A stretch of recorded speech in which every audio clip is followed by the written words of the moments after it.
not, are you done studying for psych? The question is, have I started studying for psych? I think that's a better question. Um, Generally, I did the weekly feedback quizzes earlier this week, and I felt that I'm confident. Like I was getting like maybe two or three wrong without studying, and Mm-hmm. and I really did a lot of this stuff like in undergrad. Like I took a few psych courses, so I generally have like an idea of what's happening. So I'm gonna start studying tomorrow, do some reviews, and I have to do quite a few things the feedback, the HSR thing. I don't know when that's due, but just that I have to do my case report as well. I think it's due in 2 weeks. We have to write like the 2-page thing. Case report, the HSR. Case report. Yeah. How about you? Have you started? No, I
Assalamu alaikum. My name is Ashis Sayed, the Public Relation Director for the Mahdi Youth Society and your host for today evening. Today we are gathered in a virtual setting to offer our community some guidance when it comes to choosing educational streams and career pathways. This program is called University Seminar, with tonight being our last night, focusing on life, health science, and medicine. I'd like to begin the program with an ayah from the Quran, from Surah Ma'idah, verse 32. أعوذ بالله من الشيطان الرجيم بسم الله الرحمن الرحيم من عجل ذلك كتبنا على بني إسرائيل أنه من قتل نفسا بغير نفس أو فساد في الأرض فكأنما قتل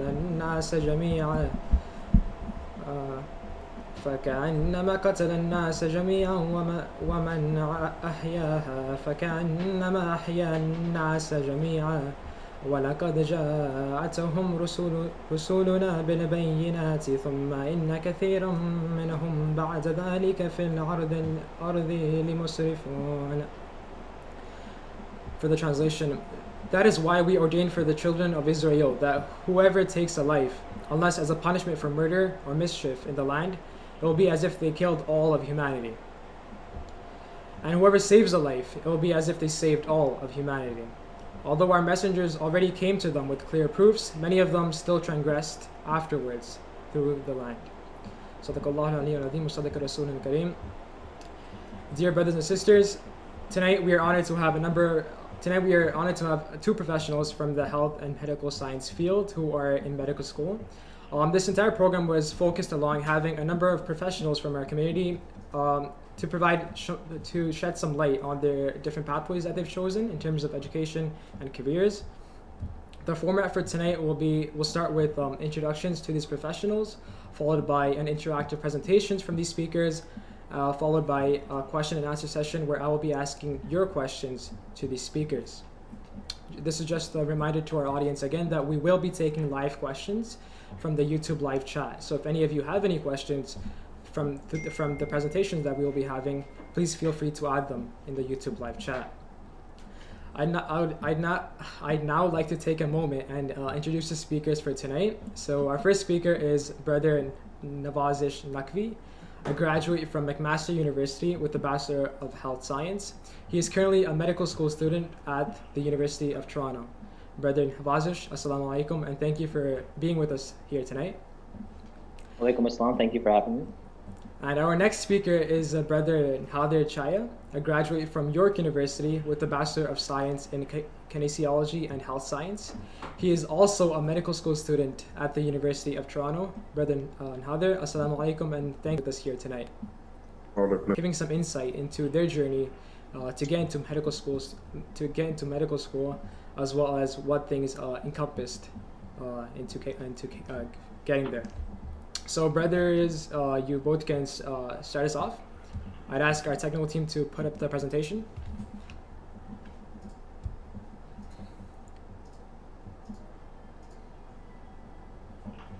All right, we're good to go. أعوذ بالله من الشيطان اللعين الرجيم بسم الله الرحمن الرحيم والصلاة والسلام على أشرف الخلق وأعز المرسلين سيدنا ونبينا وحبيب قلوبنا وشفيع ذنوبنا أبو القاسم محمد. Assalamu alaikum, brothers and sisters. It's nice to virtually see everyone, or nice to attend in today's session, inshallah. The hope of today's session from Brother Nawazish and myself is that we kind of talk a bit about our journey into medical school, and then we'll discuss a bit about medical school and medicine, whether that is something that's truly for you. Next slide, please. So, assalamu alaikum, everyone. My name is Nawazish. Before I just start off, I want to thank the Youth Society that kind of started all of this, and I think it's an excellent opportunity for all the high schoolers that have been exposed to this variety of careers. So let me start off with an introduction about myself. I went to high school in Hamilton. I did my all 4 years over there, and then I went to McMaster University for the Bachelor of Health Sciences. After doing that for 4 years, I went to the University of Toronto, and I'm currently a medical student over there.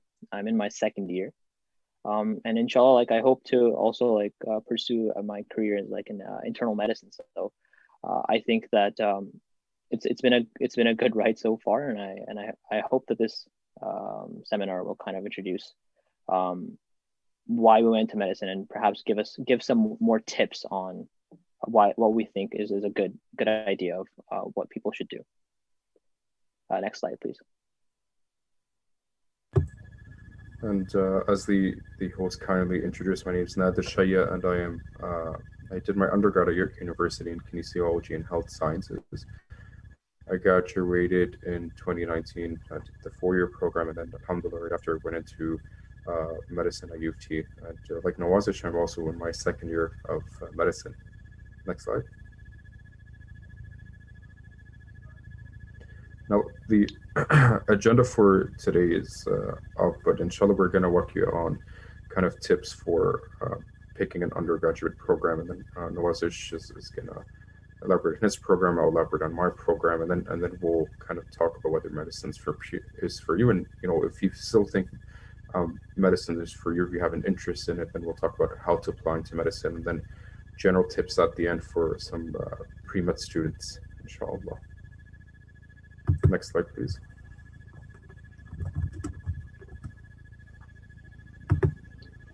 All right. I think that I remember when I was in high school, I quite struggled with what my interests were, and then choosing a overall program. And I think we created this slide to kind of highlight some of the things that you might want to focus on, or the type of things that you want to consider if medicine is something that you want to pursue.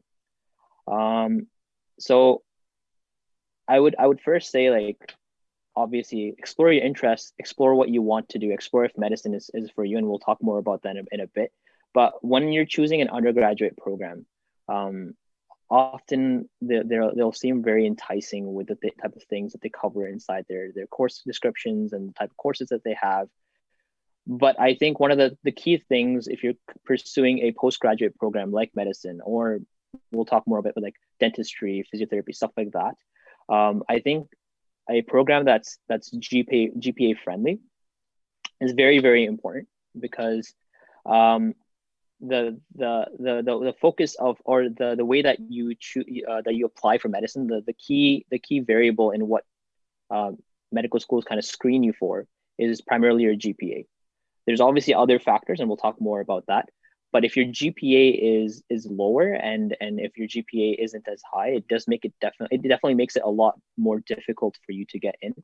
And some programs are a bit more notorious than others for being very, very difficult in terms of how they mark their students. And they kind of take pride in kind of having a very rigorous marking scheme, which doesn't really contribute a lot to your learning. And it kind of makes things a bit more difficult for you for no reason. So I would definitely say that look into your program, look into the things that you're applying for.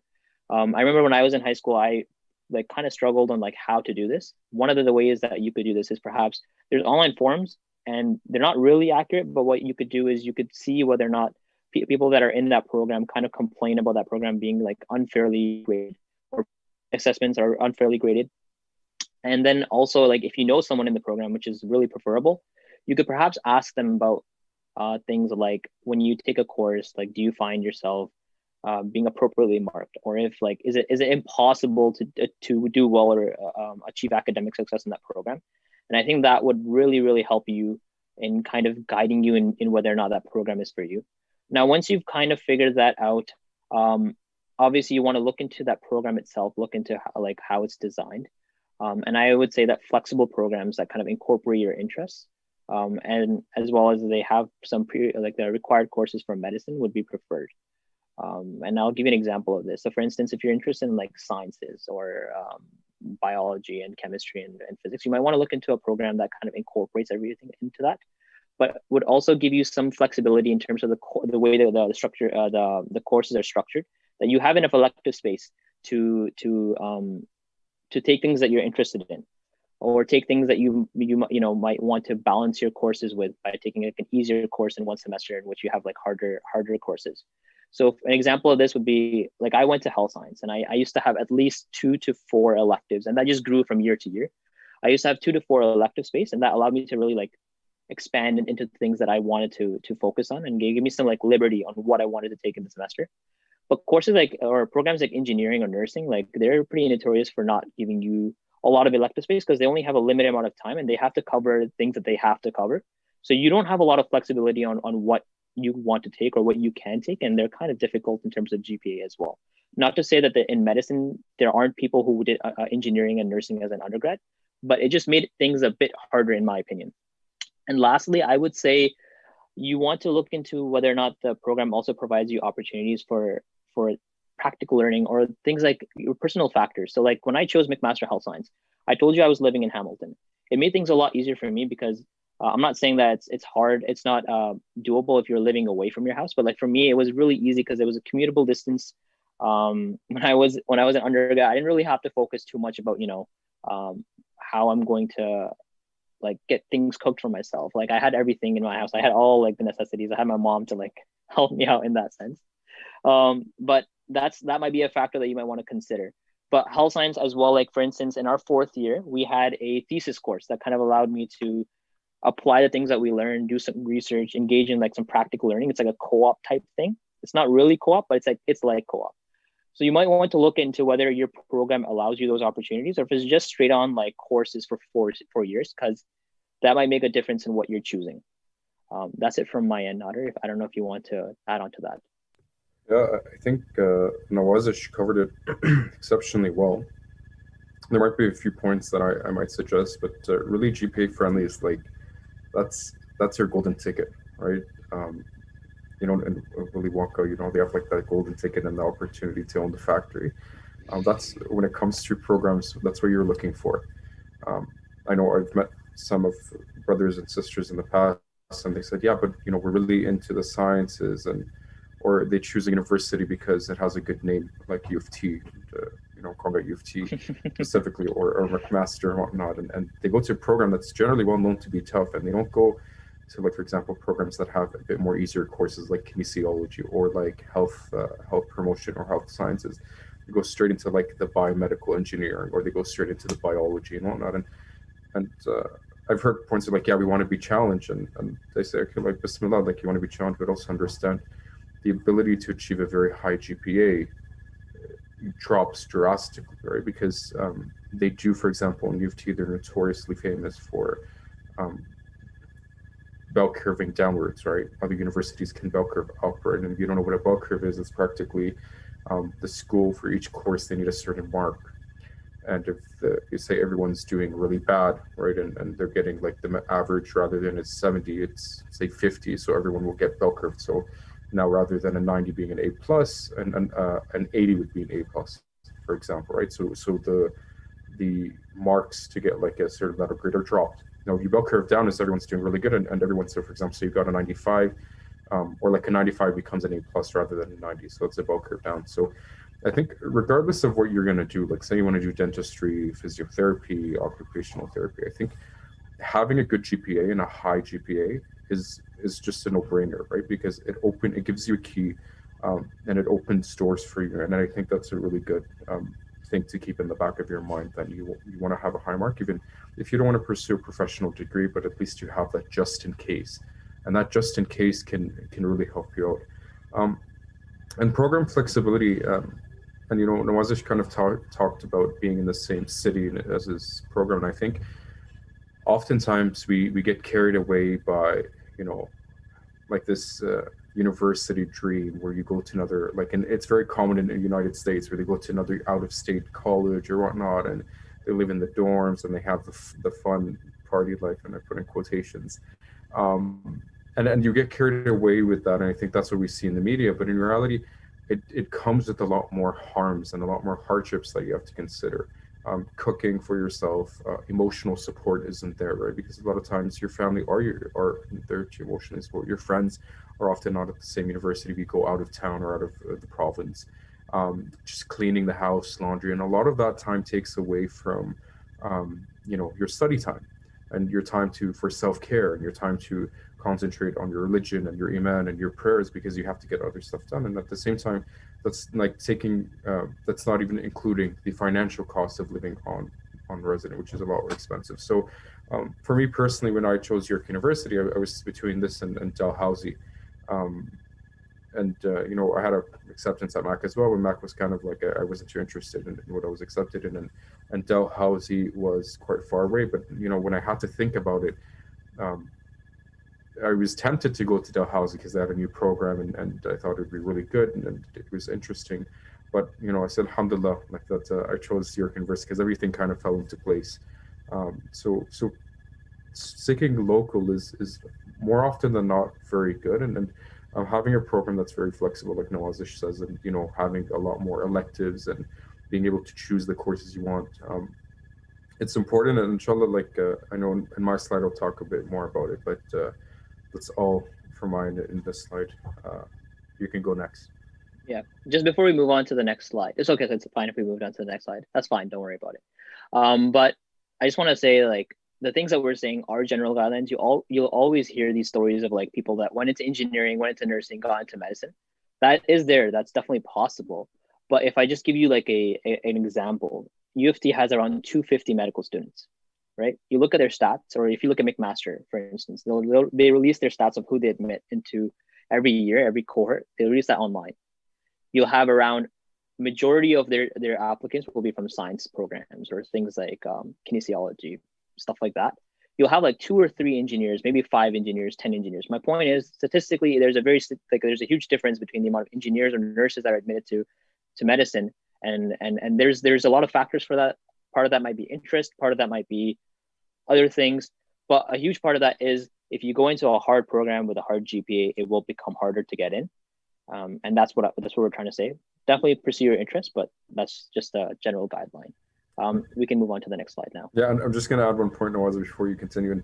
And I kind of alluded to U of T and kind of McMaster.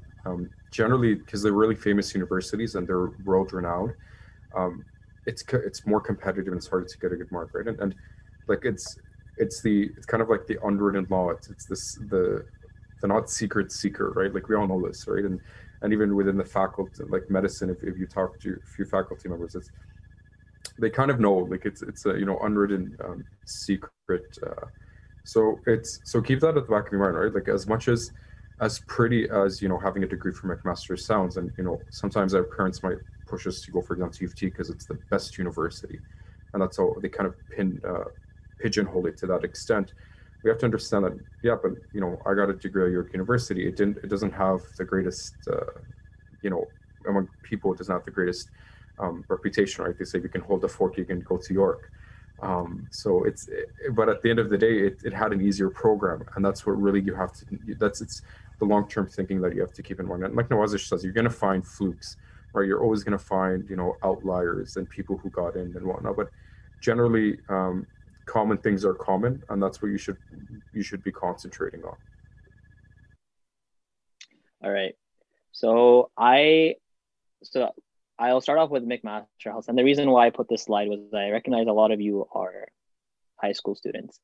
And there's a huge like a mystery around health sci. And I hear that I felt that way before coming into health sci.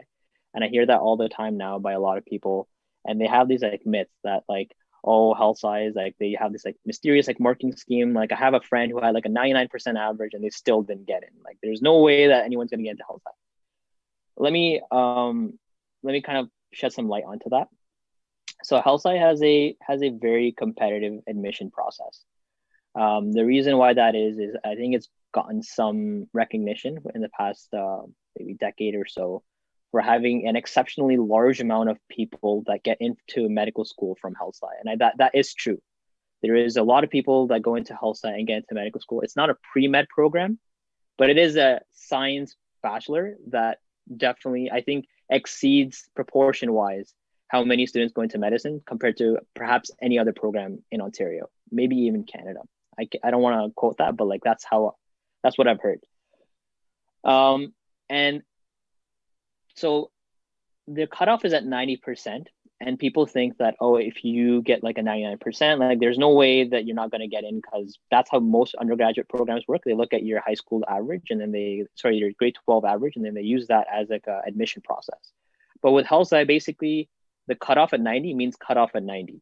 You need to achieve a 90 for you to be considered. After that, it's the supplementary application that really matters in terms of what's going to get you in. And I don't know if you're in grade 9, grade 10, grade 11, maybe you haven't looked into the supplementary application. Basically what happens is they give you around 3 or 4 questions every year.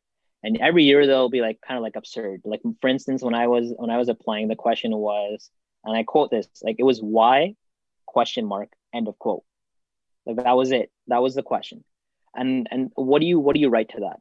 So you might get overwhelmed thinking that, oh, these questions are kind of absurd. Like I don't know what they're looking for. This is a crazy program. Like what? But basically, I recommend that what you guys do is instead of like kind of like getting overwhelmed, like kind of think about research into what health sci actually is. I would not go into that approach of thinking that health sci is a pre-med program. It's a very it is a bachelor of health sciences. And I think that that's a very key thing to know before you're applying. So to kind of talk more about how it's marked, these applications, what you basically have is you have a group of 3 fourth-year students. So I marked that in my last year of health science. I marked some applications. And they basically, they give these applications to different students, and they sit around and they grade you out of 7. And then they take the average of those 3 grades and they give you a mark, and then they weight that alongside every applicant. Okay.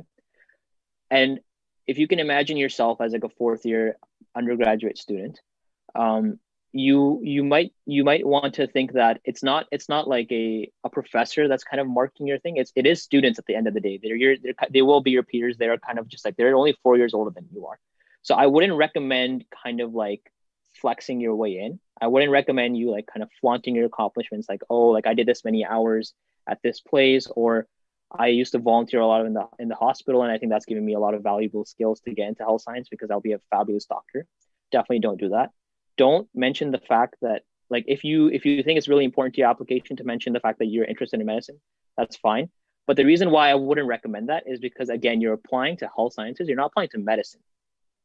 So if you mention in your application that you think these are the reasons why you'll be a great doctor, great. You're not applying for health science, so that the student will be like, sorry, you're not applying for medicine. The student will be like, okay, you're applying for medicine, not health science. So I'm not going to give you a high score because you clearly haven't researched what this program is. So when you do apply for health science, I would recommend that you take some time to look at the application, formulate your ideas. For instance, I took around a month and a half. I remember, like, December break, that was what I was doing. I was like sitting down, kind of like thinking about things, and I was perhaps like writing down ideas and then thinking the most concise and clear ways I can put them down to paper, right? That was my experience. I know some people did it the night before, but again, like, it depends on how you are. Like, I take time to write, so I knew that I wanted to basically represent myself properly on paper, and that's why it took a lot of time. If that's how you are, I would recommend that you take time too. I think the applications are due at the end of January, so I would take some time, think about things, and then write it that way. And then also, like, I would recommend that you go in with the mindset of thinking, okay, like, what am I trying to portray when I'm writing down these questions? Kind of be genuine, kind of try to represent yourself in a genuine way. So that involves things like, don't use like verbose or grandiose statements, which is an example of a verbose statement. Just don't be wordy. Like, don't use big words like that you're finding on thesaurus.com. Try to be genuine, right? And then try to show how you would perhaps be someone that a fourth year student would want in their program, that they would want to work with. So show yourself how you're a good team worker, or a good learner, or curious about learning overall, and how you want to aspire to just learn more, which is basically all that health science wants, right? And kind of look into just like as a general tip, because I don't want to spend too much time on health science. I understand this is a concern that a lot of high school students have, and I don't know if we're going to share our contact information afterwards, but if we do, I welcome you guys to ask me questions. But I would recommend that you guys research the inquiry-based learning process that is present on the website of health science, and kind of look into like what that means, and kind of see how you would kind of be a good fit to that, and try to incorporate things into your answers. So I hope that was kind of helpful, and that kind of shed some light into health science. Before I move on from talking about talking about health science, just to talk a bit more about what it was. It was a 4-year program that covered basically general health sciences, and it covered more towards like things like medicine, as opposed to like life science, which is biological sciences. It's not really specific towards health sciences. So for instance, like, I know that life science, some students at life science, I had a lot of friends in life sciences, but like some students or some of my friends were learning things about like marine biology. I never learned that. I learned more things about, like, I did like anatomy, which life science students also do, but I learned about like human anatomy. I learned about things like neurobiology, or things like cell biology, which is things like life science students still do. It's kind of more focused towards human health sciences. So that's a key distinction that I think you can make between life sciences and health sciences. Life sciences is a bit more broad, and health sciences is a bit more focused. And this is about McMaster Health Sciences. I know like other universities are kind of different, but this is a difference between McMaster Health Sciences and other life science programs. And I think the cost for it was around $7,000 a year, which is, I think, kind of standard for science programs throughout Ontario universities. But next slide. I think that's pretty much it from my end. Thank you, Nawazish. We have a running joke in the Faculty of Medicine that, when we had our orientation week, the dean, if I'm not mistaken, he said, "Look at your left, look at your right." He said, 2 of the 3 people here are from Mac Health side. And there's a truth to it, in the sense that why there's a lot of students in medicine from Mac Health sides, because generally you're getting the cream of the crop, right? If you're averaging a 90 plus GPA or mark in high school, I would be confident that you can do well in health sciences. So you're already getting a group of people who are exceptionally, I would say, talented or bright, and they're applying to medicine. So it's kind of an easier path. That's where they have like a greater proportion, right? Because you're collecting all the cream of the crop, and you're putting them into one program. But if you don't get into Mac Health Sci for whatever reason you don't want to apply there, that's not an issue at all. I think there's many routes that you can go about it. So I actually didn't apply to Mac Health Sci when I was in high school. One, it was far away. Two, I just didn't like I had the marks for it. I just didn't feel it was my fit. One, being closer to home was really important to me, and I had my brother who lived at Mac. He did his undergrad at Mac, and it wasn't just my cup of tea. So I did my program at York University, which was roughly a 45-minute bus ride or an hour, depending on the day. And it's nowhere near as competitive as Mac Health Sci. But there's a lot of pros of why you might want to not go to like a more competitive program. So somewhat competitive. They're looking for a high 70s, mid 80s mark. And your tuition, you're looking around $7,000 to $8,000 a year, and that sounds like a lot, but I'll kind of give you tips and tricks on how to get to university and have it all paid for. And there's no supplementary application needed. They have, if you go to like York University Kinesiology and Health Science admissions, if you go online, they have their admissions of what courses they want you to take and what marks they expect. And you can get a BA, which is a Bachelor of Arts, and a Bachelor of Science, and each one has different required courses that you take. And the general outline is you have large classes.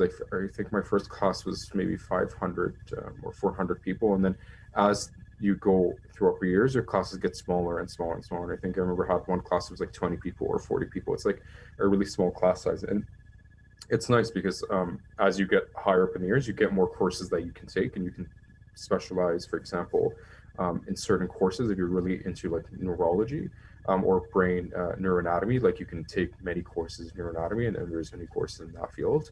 And something like Nawazish had said was that we don't study life sciences in the sense that marine biology or plant biology. I think I had to take one cell biology course, well, one was cell biology, one was evolution.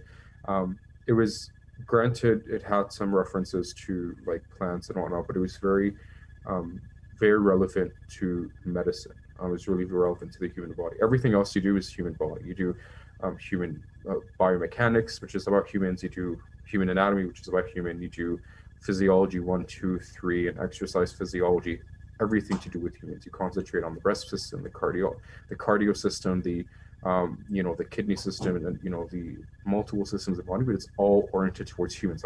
And that's the thing. Like I didn't want, as much as I love plants and I love nature, I don't want to see how a plant goes through photosynthesis and creates its own ATP and all that information. I find it was kind of excessive.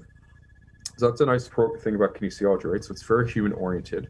The thing is, another fun aspect is you can take PKINs, which, well, they're required, and you have to take minimum of 8 throughout your 4 years. And essentially they are just activity-based games, right? And I think there's one like to do group-based activity, and literally you just learn a skill. You have to do swimming, you have to do life CPR, and these are all free. They give you a mark, but they're not counted towards your GPA. So the kinesiology program really wanted to incorporate these PKINs and wanted to make sure that you are kind of leading a healthy lifestyle, and you're doing different stuff to kind of study what you're studying, but also take it and practice it in real life. And it was honestly a great way to just get a credit, even though they're not really credits, but it was a great way for you to just like have fun, enjoy it, get some good exercise in, and it's still a course. And there's lots of room for research. There's so much room in like York University, specifically kinesiology. There's a plethora of PIs, like principal investigators. If you're interested in research, you can just message them, and there's many opportunities at York University. And it's nice, right? Like it's not compared to like, again, U of T downtown, which is really competitive to get a research opportunity because they're associated with hospitals.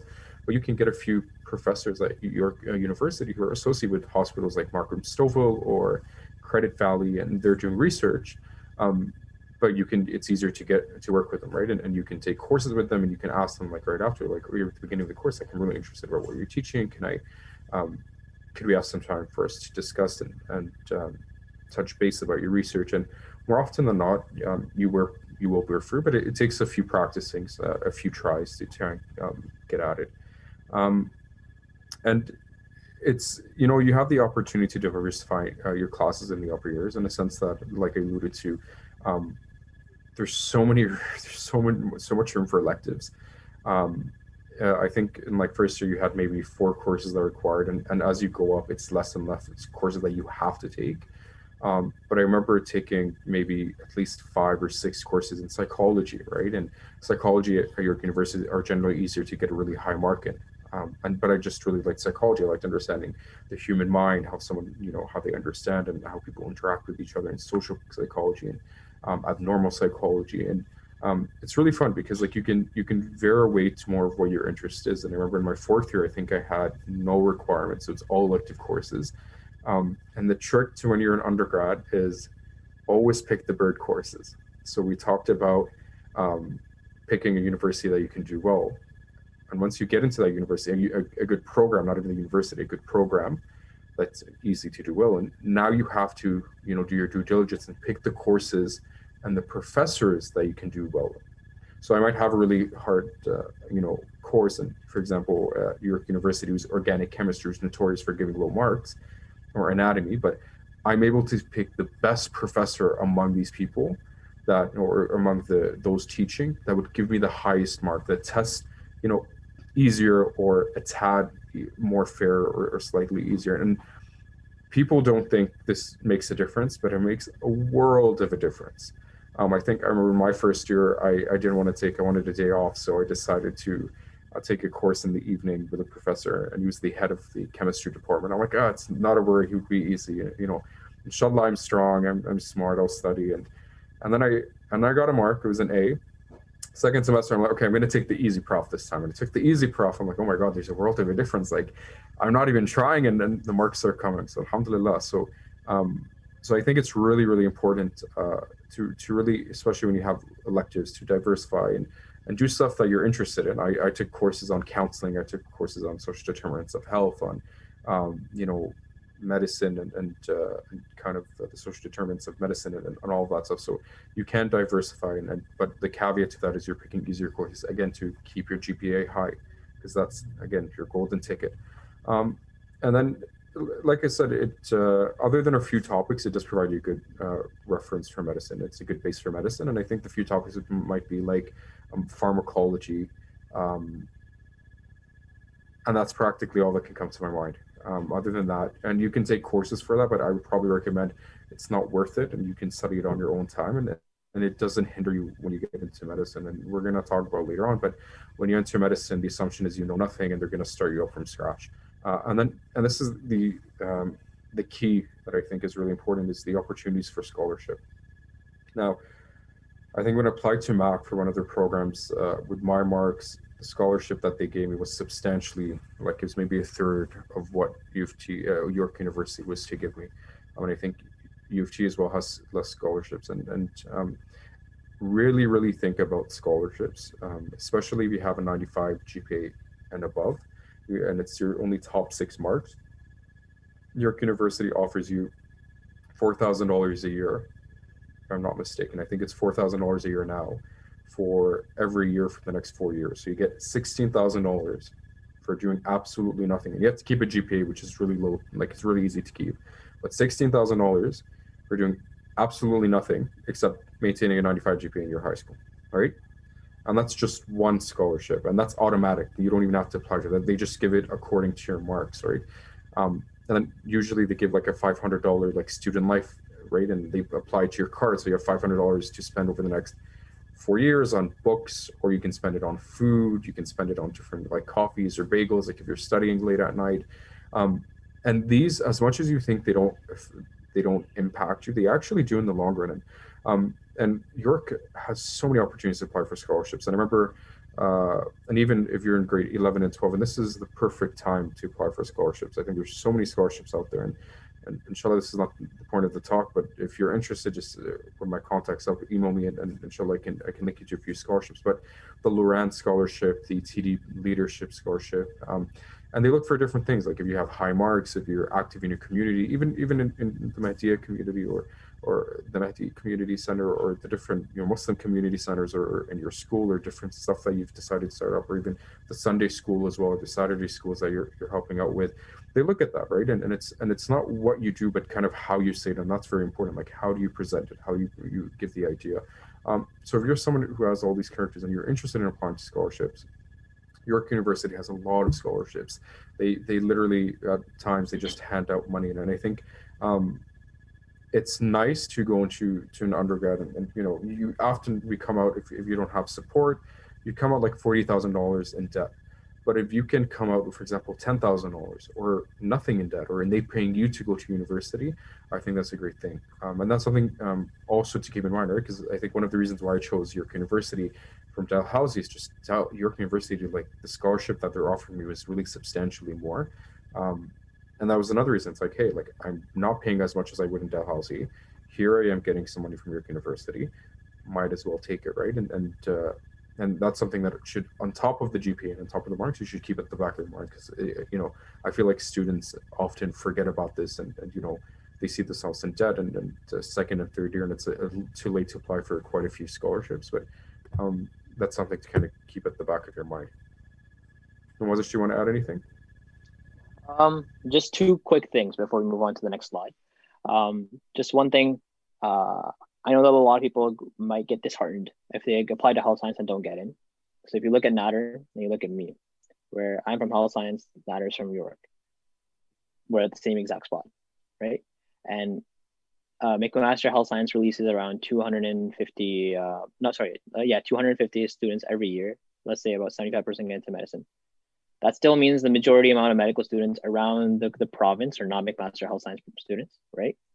Because just like sheer numbers, like if you want to get into medicine, McMaster Health Science isn't the only way. I just want to reiterate that. Second thing is, I do really want to emphasize the point that Nader was saying about scholarships. Certain universities will give you more scholarships than others. You might want to look into that. When I was applying as a student, I remember it was really appealing for me because I had applied to other universities, and with my GPA and stuff like that. I remember there was one university that was giving me around like $20,000 like a year. And it's hard to say no to that much money.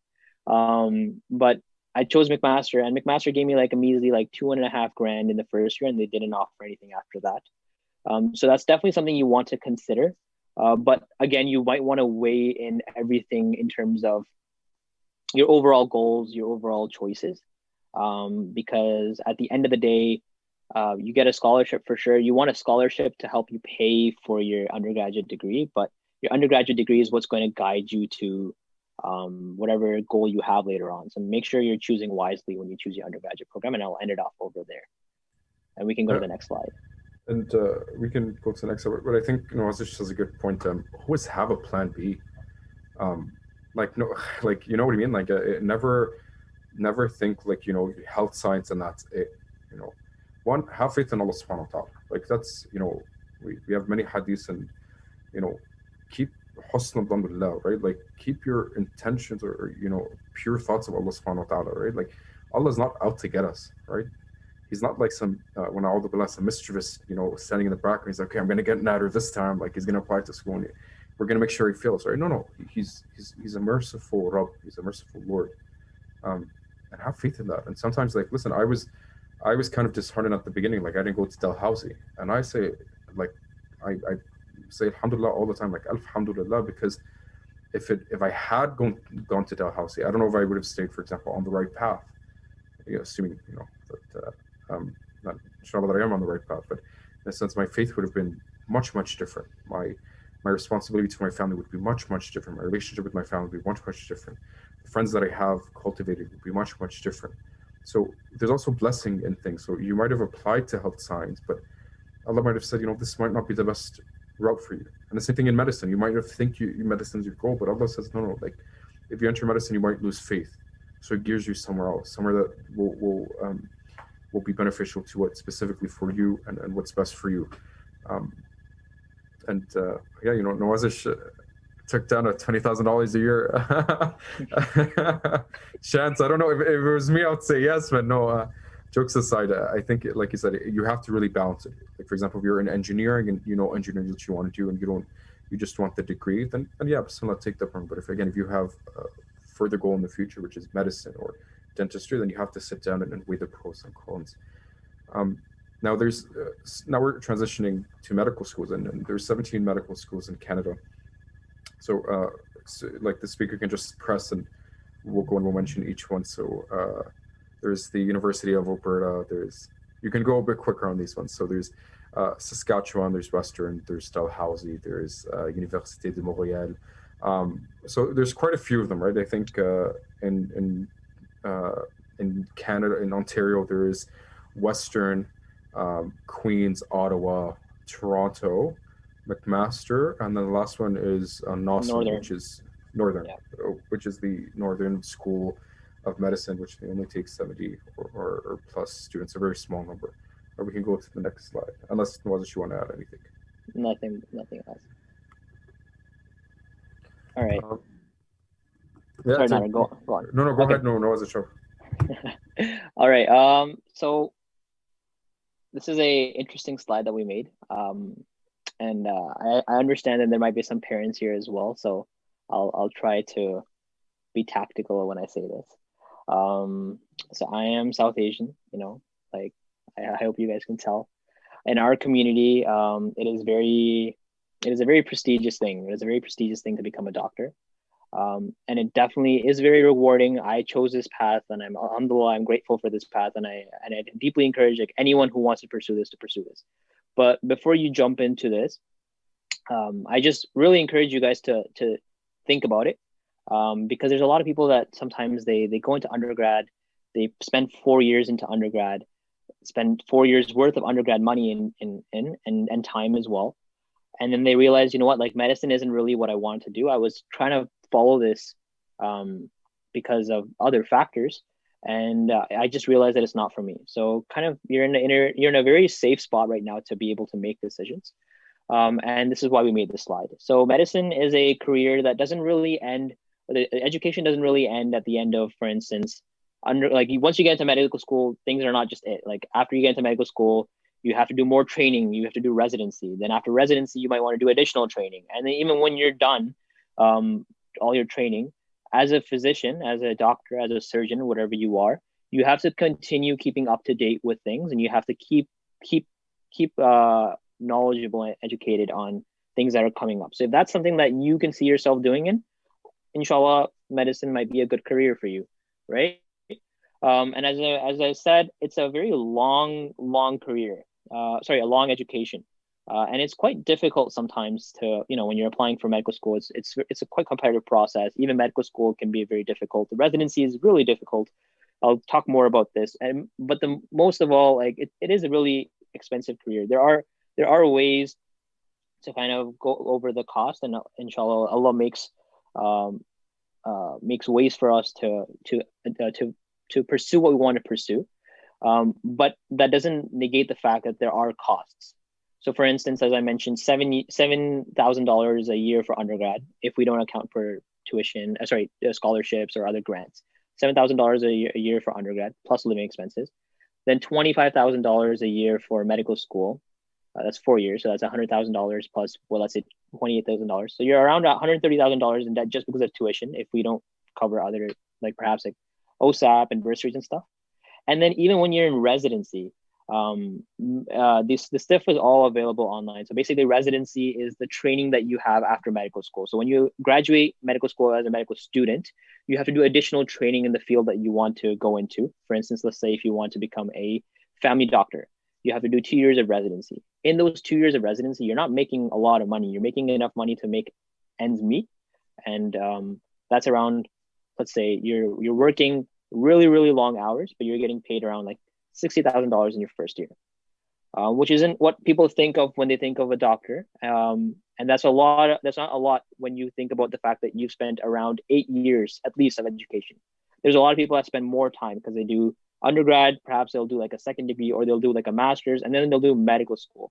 So people usually come out of medical school in a lot of debt. And they don't start making money to pay off their debts and like perhaps achieve what they want to achieve financially until they're very much later on in their life. So perhaps do consider that if that's a factor. Medicine as a career is pretty stressful at times. It varies from specialty to specialty. It, of course, varies depending on what you want to do. But there is potentially a poor work-life balance. And what I mean by that is there will be a lot of times when perhaps your work will interfere with your life because of the long hours of the field in certain specialties. So it is it might be a hard life. It might be something that you want to consider. But at the end of the day, if all those things are you have considered that, I personally, and this is like why I chose medicine, I think it's perhaps unparalleled in any other field to be in the amount of impact that you make on a person's life on a regular basis. Whether that's in any field, if a person comes up to you and they're in need of your help and you're able to make an impact on their health in a way that perhaps they notice that in every second. For instance, if you're ill, you are very much cognizant of the fact that you're not feeling well. So if you can make that huge impact and change that person's perhaps not only short-term like effects, but like their entire life, that's a very rewarding experience. So for me, I would just recommend that you kind of consider everything like broadly. Think about like what medicine means to you, what you would find satisfaction from, because it wouldn't be as rewarding if you go through all of this and you realize that, oh, I've pursued medicine because perhaps things that I've heard, or perhaps the prestige that will come into play, maybe that might not be as rewarding for you. So definitely encourage you to reflect on what you want from your life. Nader, feel free to add anything else. Yeah, I think, you know, whenever someone comes to me and they said I'm interested in medicine, I make sure I do my due diligence to kind of really test them that they're in medicine. And I throw questions and I say, okay, why not nursing? If they say, I want to help people, I say, why not nursing? They say, no, I want to be independent. I want to be a nurse practitioner. Well, I want lifelong learning. Okay, be like a nurse practitioner and researcher. Why medicine, right? And you got to try to tease out why someone wants to do medicine. And I think you really have to keep your intentions pure, because if you don't keep your intentions pure, the water can be muddied very quickly. And if the water is muddied very quickly, you don't want to deal with that at all. In the sense that you lose your sense of self, you lose your sense of why you're really into this. You burn out a lot quicker. You know, thoughts of depression and anxiety and suicide and whatnot become a lot easier, come to you a lot easier, because you know your goal's gone, you have no purpose in why you're doing medicine. So really you need to think hard of, is medicine for me, right? Because if you want to make money, trust me, brothers and sisters, there's a lot easier, you know, there's many easier ways to make money than medicine. You know, it's not what it was like 20-30 years ago when we were balling. You know, alhamdulillah, you make a substantial amount of money, but it's not nowhere near for your effort. It is long, it is difficult. The expenses, I would even say it's probably closer to $30,000 in tuition, if not more, because the increases every year. I think this year was like 28 or something, and that's just tuition. That's not expenses. That's not transportation. That's not books. Medicine, we don't really have books. Maybe we buy one book if you. Yeah, not anymore. It's everything's online, but your for example, your scrubs, your stethoscope's like $300 and all, right? Like there's substantial costs that eventually add up. And you know, but I would even say, like, if you're interested in medicine, don't worry, Allah subhanahu wa ta'ala will provide. You know, there's lines of credits that you can take. There's OSAP that helps out. Alhamdulillah, you know, we're in a country that helps you quite substantially when it comes to your pursuit of post-secondary, postgraduate education. So, but it is a long journey. It is long. You have to do an undergrad. You have to do 4 years of medicine, and the last year of medicines are what we call clerkship, and that's all you're doing is in hospital. You're part of care. It's like having a full-time job, 40 plus hours a week, and at the same time you're studying to catch up to tests. So it's very it does push people, but It's very stressful. And I would say that if you're not on top of it, and if you don't have the intention from the beginning to have a good work-life balance, then it's gonna really, like, medicine's gonna encompass you, right? And I remember one of my mentors would say, medicine is is like a black hole. Whatever you give it, it will take. If you give medicine 24 hours of a 24-hour day to medicine, it will take it. It won't stop and say, you know, brother, what if you take 8 hours and go sleep, and maybe another 2 hours go spend with your family, another 2 hours go eat? Doesn't care. Medicine will take. Like, this is one of the things, and as much as you give it, they will keep on taking. So you have to be very cautious and cognizant of our actions. That, okay, like, I'm going into medicine. If I want to pursue medicine, like, alhamdulillah, brother, it's very good, or sister. Then we have to say, okay, what is my duty, firstly and foremost, towards Allah subhanahu wa ta'ala? What is my duty to my family? What is my duty to my religion? What is my duty to my spouse, to my children? All of these have to be taken into account. And inshallah, we'll talk about kind of what we're interested in fields, but I won't go into surgery, for example, because I know the on-call schedule is very bad. It's really going to impact on my family. And, you know, and I have to have these discussions, right? Yes, you can, you know, that surgery, and, you know, it's very, like, mashallah, like, you can cut someone open and you can get an appendix out and take out a cancer and whatnot. And it's nice, but you have to consider who's on the other side, who's bearing the cost of this, bearing the blunt. Oftentimes it's family members, it's your loved ones, right? And trust me, I can't emphasize this. Medicine will not stand by you if someone passes away. Medicine will not stand by you if you're going through a tough time. You will have people in medicine who's there to check up and try to cushion you. But the real people who would stand by you in thick or thin are your loved ones, your family, your brothers and sisters in faith. And I think that's very important, that even if you want to go in, you need to have a really good work-life balance. But, you know, say, inshallah, like, you have all this in mind and you still want to pursue medicine, you know, what satisfaction you gain. I think even the brother had recited a verse from the Quran, and you know, the verse had talked about, if you were to save a life, and whoever saves a life from death is as if he saved mankind as a whole. And inshallah, I encourage all brothers and sisters to read the tafsir of this ayah and to read more about what this means. But I think, like, you know, it's a very superficial taking of this phrase. Like, you know, you have the ability to constantly do ibadah and to save life, and make this as towards, like, way to go close to Allah subhanahu wa ta'ala. And I think, for me personally, medicine really humbles you.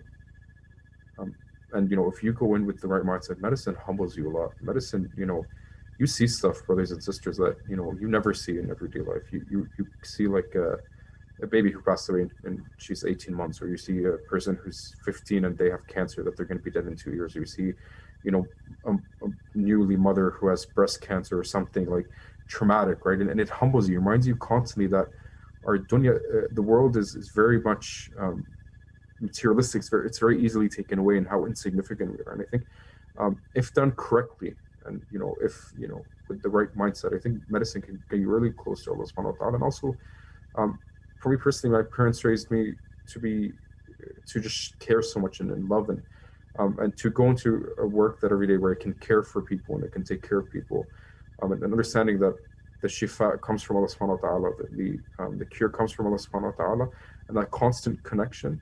And so to ibadah, I think that's one of the reasons why I said, okay, medicine is for me. And I love to study. Like, as much as Nawazish knows I complain about studying and how much our workload is, I do, at the end of the day, I do like to study, I do like to read, I do like to kind of always kind of read about stuff and update it. It's just my mindset. But the complaining is just like an added treat. It's one of the traits of a medical student, you know, you can't leave that behind. But anyways, I think that I don't want to scare any of you from medicine. I just want you to reflect on it. There's obviously, like, I think there's obviously a lot more positives in medicine than this, but, like, I do think you have to weigh both the pros and the cons and make that decision wisely, because it might be a lifelong decision, right? But that's pretty much it for this slide. We can move on to the next one. Yeah, and just to add, like, we're not scaring you, but we won't be doing our due diligence if we didn't tell you about this. And again, like, this is, like, you know, we can promise you it's great and whatnot and pays good, alhamdulillah, but if we're not telling you about the rough stuff, then we're not doing our due diligence. And then even for us to pick a residency, what kind of doctor we say. The general tip my mentors have said, they're like, listen, if you can bear through the ugly stuff, if you can get through the worst of that field and you don't mind, you're happy, then you can do that type of medicine. But if the worst of it, like the paperwork and the rounds and what, if you can't deal with that, then it's not for you. We can go to the next slide. All right. So the reason why we spoke so much before we got into medicine is because we acknowledge that you guys are all high school students, and we wanted to give you an overview of things that would happen before medicine, before we start applying. But this is basically a summary slide. So if you guys want to ever refer back to this, if you want to take a picture of this, go ahead. This is what the application process, basically, however many years you put in, this is what it looks like at a screenshot. All right. So I won't go into the details, too many of the details, because I don't think that it's important for you guys as a high school student right now to know everything intricately. But so basically on the left, that's just some of the things. Those are some of the attributes that medical schools want from their students that are coming in.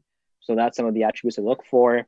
Some of the things that they're assessing in terms of what you can do to kind of exemplify how you were as an applicant, what things that you kind of did are things like perhaps the jobs that you did and things that you did in those jobs. For instance, if you were a research assistant, or maybe even if you worked at a camp as a camp counselor, and like the type of things that you did, those are things. Volunteering is kind of key.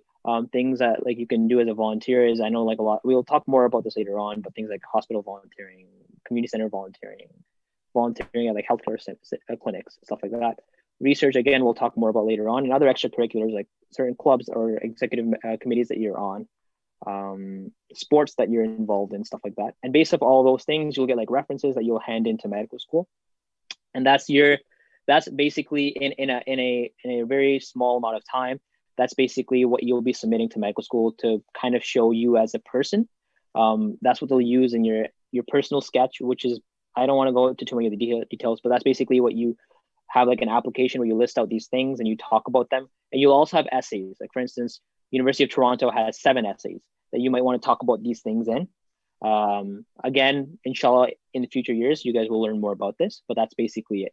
Now, in terms of more like assessment type things, we talked about GPA. Your GPA is very, very important. We have a slide on this coming up, but GPA is very important. Medical schools look at that to admit you. Your MCAT. MCAT is, if you haven't heard, and again, we do have a slide on this as well. So we'll talk about that afterwards. And there's another test called Casper. It's a written test. It's an hour long. That's involved in assessing how you are as a person. That's I forget what the actual test stands for, the whole acronym. But basically, what happens is they give you scenarios, and it's like a written interview in a way. So all those type of things, basically everything on this slide is basically in a screenshot what your application will look like and what will it involve. And you might want to look into this. You might want to take a screenshot of this, because this is a very like an overview of what things are. I don't know if you want to add on to this, Nader. I don't think. We also go into detail on other slides. So I think we'll just differ. Okay. We can go to the next slide. Folks, just Casper stands for Computer-Based Assessment for Sampling Personal Characteristic. I don't know how. Don't memorize that acronym. It's not important. But basically, some schools use that as like a test. It's like a standardized test that, like, if I just like list them, it's like McMaster, Ottawa, I think Calgary also uses it. But basically, certain select schools use Casper.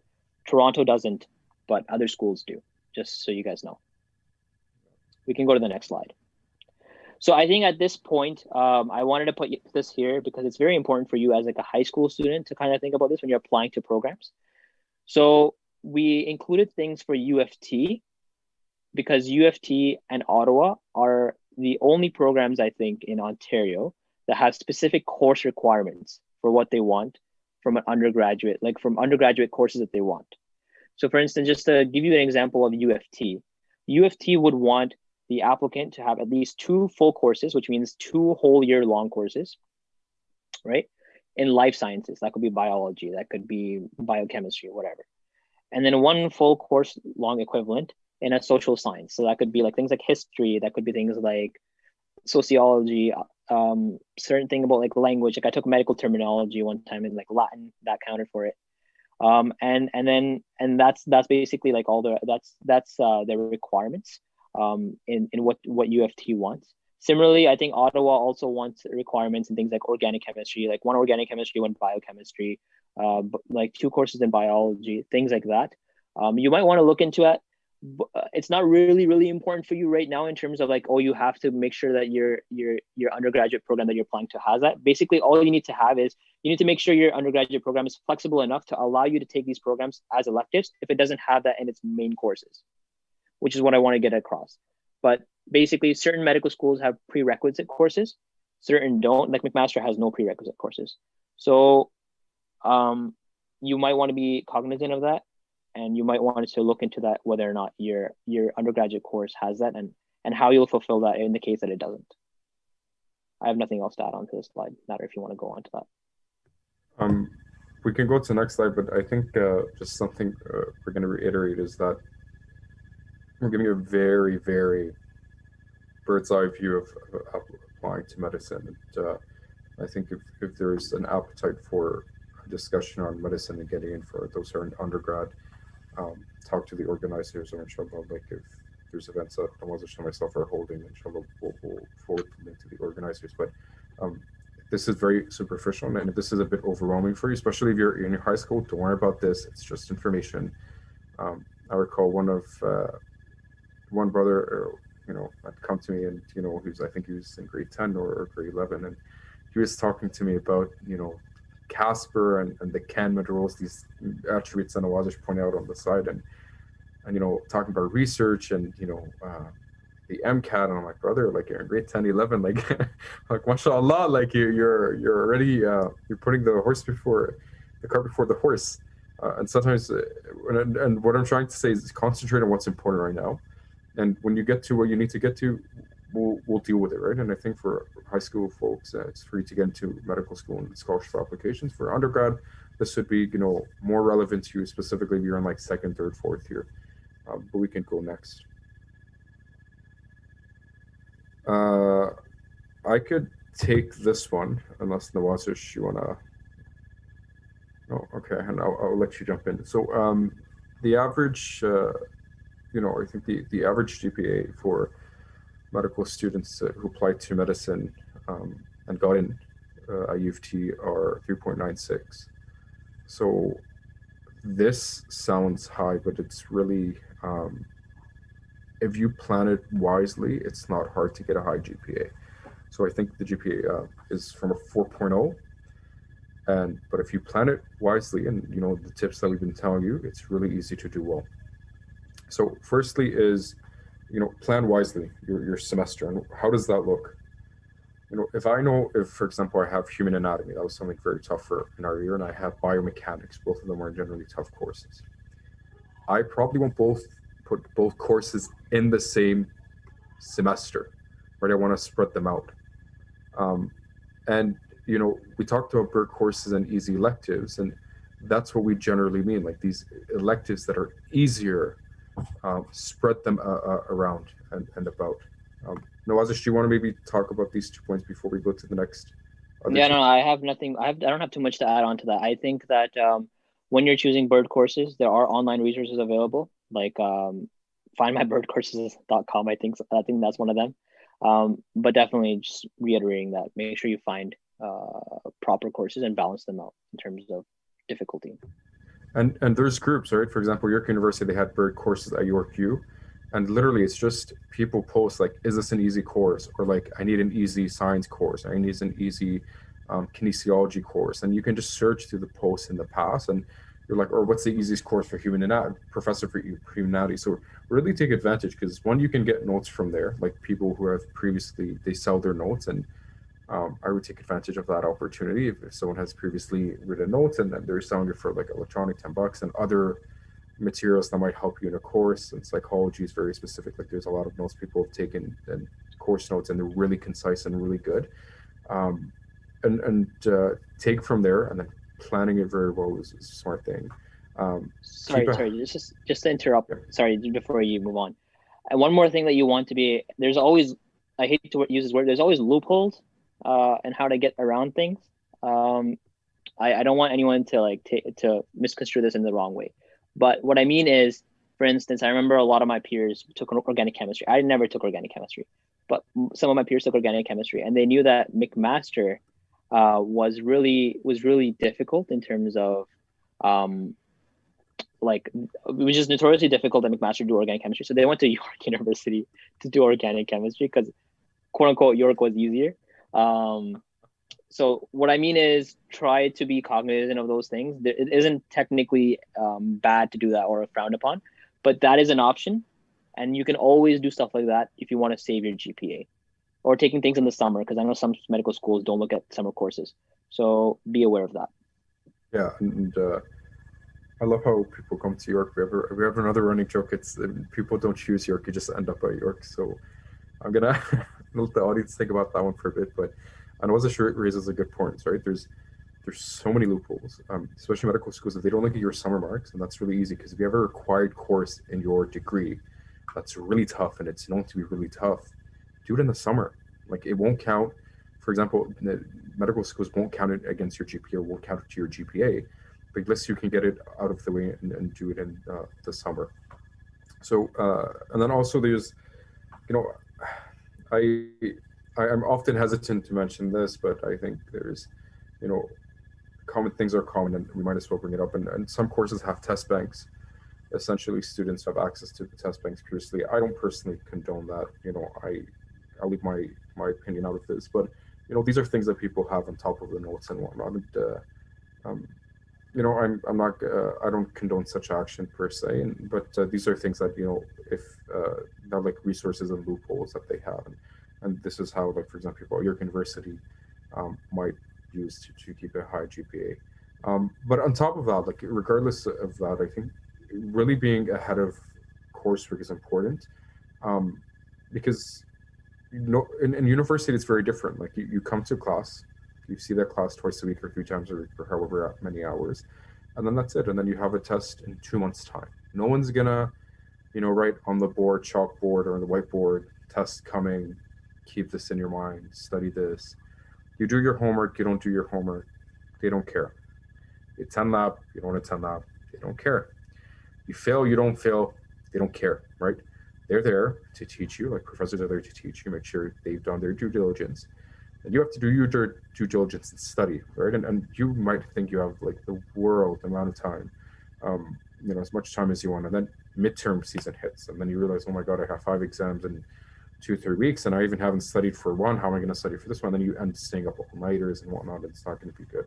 So my tip is from the very beginning, from the first day, see what study habits work for you. Study well. You know, people say like when you get into university, you're going to drop 10 or 15% in your mark. Yeah, it's generally true if you're not up to date and if you're not cautious about how you spend your time. But if you, from the very beginning, do your due diligence, you have a lot more time than you. For example, I had a lot more time in undergrad than I had in high school, and I have a lot more time in medicine than I do in high school, with a few exceptions. So stay ahead of your work, take notes, you review things, have summary slides and whatnot if need be, whatever works for you, whatever the best study habit. And then when exams come, you just do the exam as they come along. And if you're struggling, there's so many resources, a lot of resources at your school. I know one resource that I didn't use till fourth year and I truly regret it is an essay writing resource where you would come in and show them their essay and they're edited for you. And it helps you write it to make it better and better and better. And I'm like, oh my God, like I don't need my brother anymore. Right. And these are professional writers, like they're PhD people or PhD, you know, students and editors who that's all they do 24/7. That's their job. They just write essays. They read philosophies. They do different aspects to do with only English. So you're really getting a lot of good service or tips on how to study and tutors and whatnot. So the programs do have a lot of resources, and honestly, like if you're paying $8,000 for a program, take all the opportunities you can, and all the resources. And just like a side note, whether that be counseling, career counseling, you know, the gym access pass that they have, the dental services, the health services, really take it all and be smart on how to use it, because it's these are really great offers that I don't think so many students, including myself in the past, have not been able to really take a hold of. And just to add on to one thing, I think if Nader is done, if we move on to the next slide, is I think one available resource is also like online forums, right? Because there's one thing for instance, like just looking at courses, the courses that you're taking. There's one thing of taking bird courses. So like for instance, I remember at Mac, if any of you go to Mac, microecon was notoriously known as a bird course. But even within microecon, there were certain professors that were a lot easier than other professors. So online forums what like told me that, you know, specifically there was this one professor that had easier tests than like another professor. And I was like, okay, if that's the case and she's a better teacher, like why not take that professor instead? So use those resources that are available to you. Make sure you make decisions using those. And that's it. That's my two cents. And we can go next slide, but I think there's so many things we can talk about on GPA and whatnot, and you know, it would just take us an excessive amount of time to just really discuss. But inshallah, if these conversations come up and you're interested, like we said, our contacts are up, and maybe we might, if there's enough traction, we might do like a mini side session, or just would be more than happy to kind of touch base with you and kind of advise you on how to navigate this.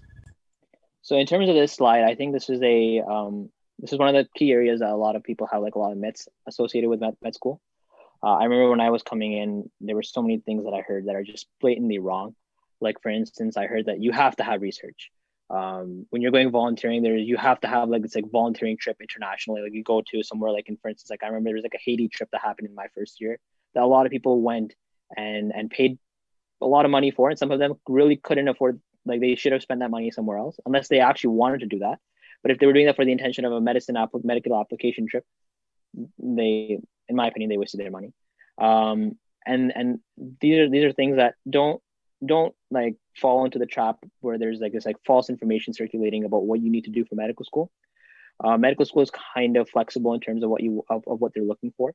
I would firstly recommend getting interested in activities that you're genuinely interested in. Don't feel the need to do something just because you feel like it's important for medical school. For instance, research, I would say that you do it if you really, if you're interested in it, do it. You know what? It's not harmful, in my opinion, to do research. But if you absolutely hate it, it's not like you won't get into medicine with, it's not like if you don't have any research, you won't get into medicine. But again, I think there's a small caveat where medicine as a field is kind of inclined towards research. Doesn't mean every physician has to do research, but it is kind of preferred. So that doesn't mean you have to do things like wet lab research, where you imagine in your mind that, you know, you're looking at cell cultures or you're working with mice. You could do like clinical research. I have never done wet lab research in my life, but I did a lot of clinical medicine research. I did public health research, and that's really cool stuff. And you might want to look into that. Volunteering. There isn't any specific place that you have to volunteer at. I volunteered at a hospital. I volunteered at my local masjid. I volunteered at my local community center. I also volunteered at like a elder care home. And that was because, you know what, I wanted to see all these different communities, and I mostly just wanted to give back to my community.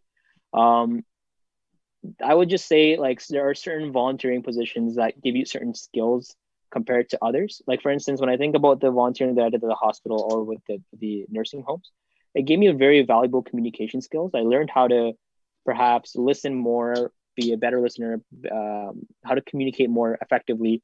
And that was really helpful for me.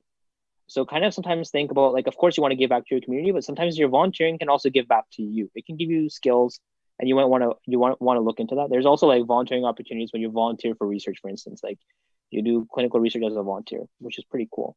But I would just say don't feel compelled to do anything in terms of just because someone else is doing it or someone told you to do this, like in terms of like, oh, you have to go for a volunteering trip. Don't do that. In terms of leadership opportunities, I would say keep in mind that these extracurricular activities are a way for you to show certain skill sets and certain personality attributes that you have.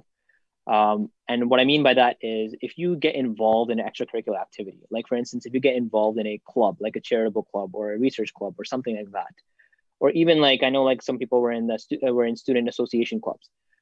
If you get involved in that, that's a very good opportunity. If you get involved in something that you're interested in, you might want to stick with that so you can progress onto like a leadership position.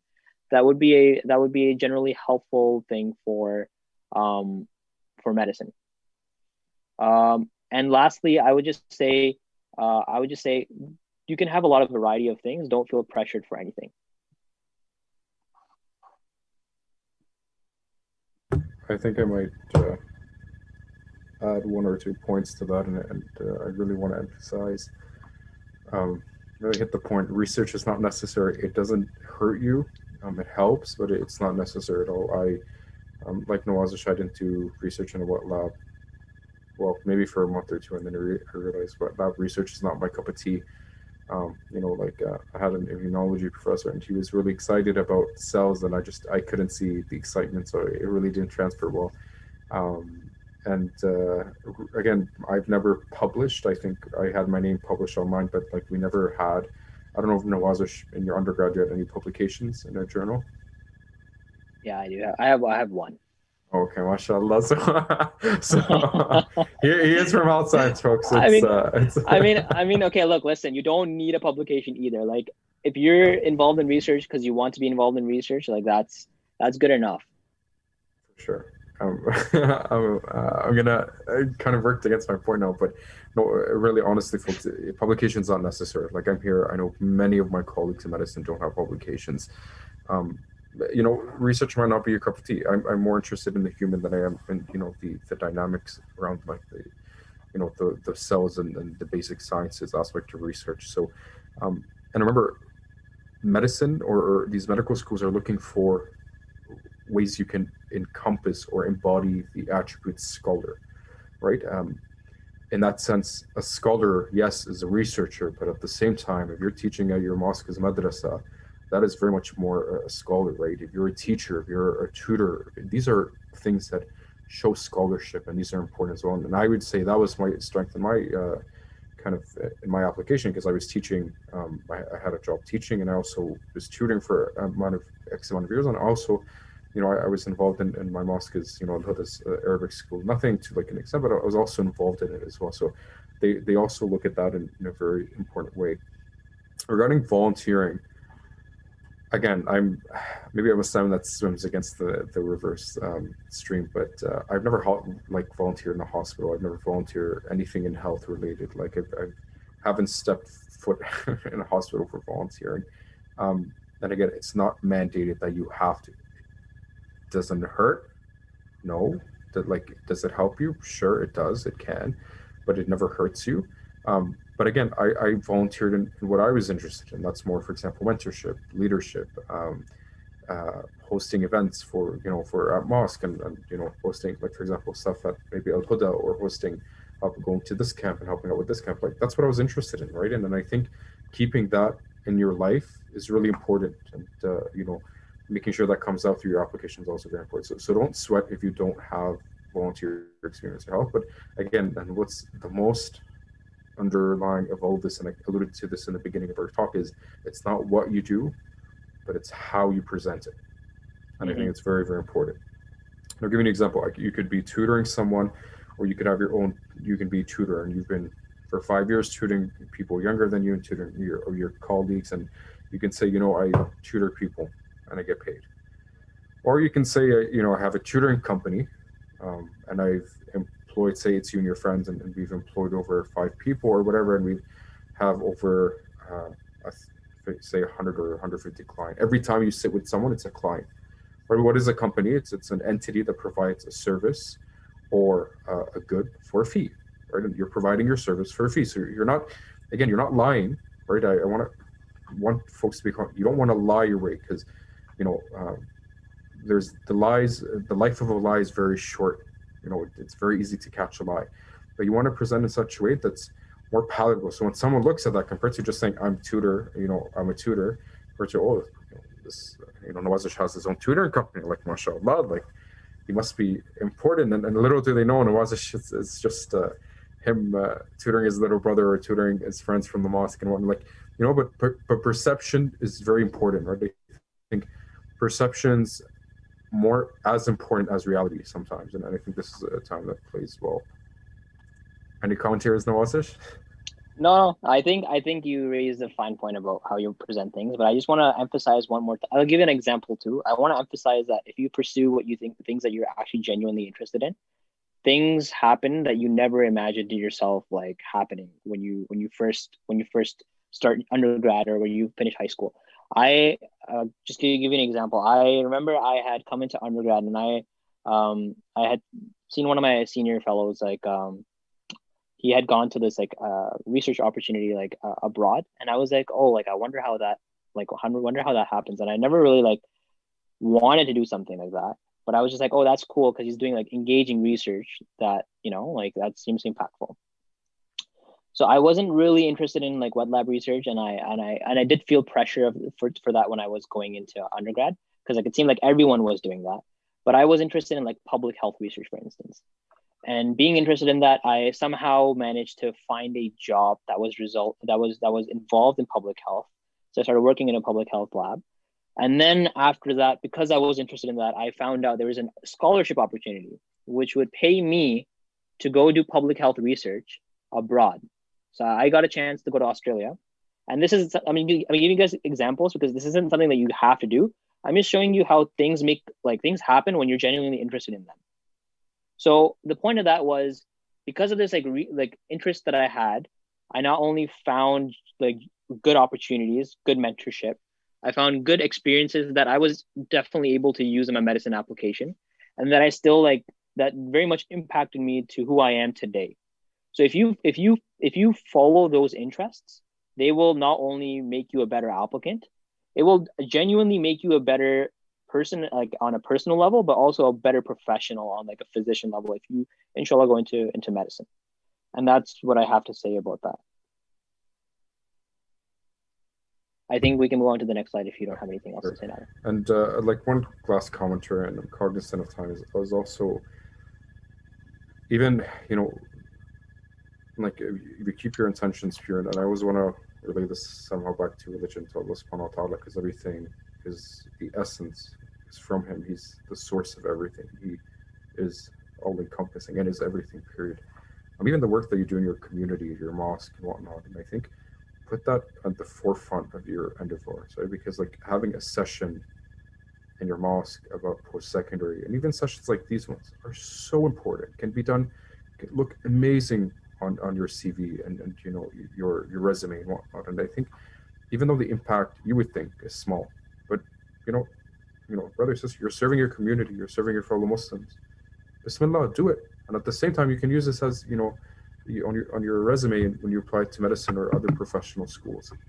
So that's something to kind of keep at the back of your mind. So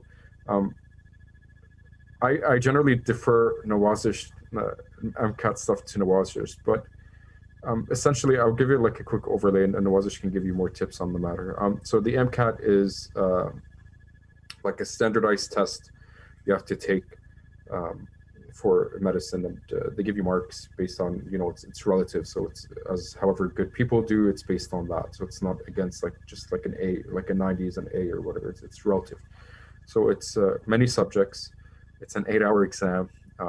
It's the first session is biology. The second session is chem phys. The third session is CARMS, and the last CARMS is critical analysis and reasoning, and then the last session is psychology, sociology, anthropology, and a bit of research.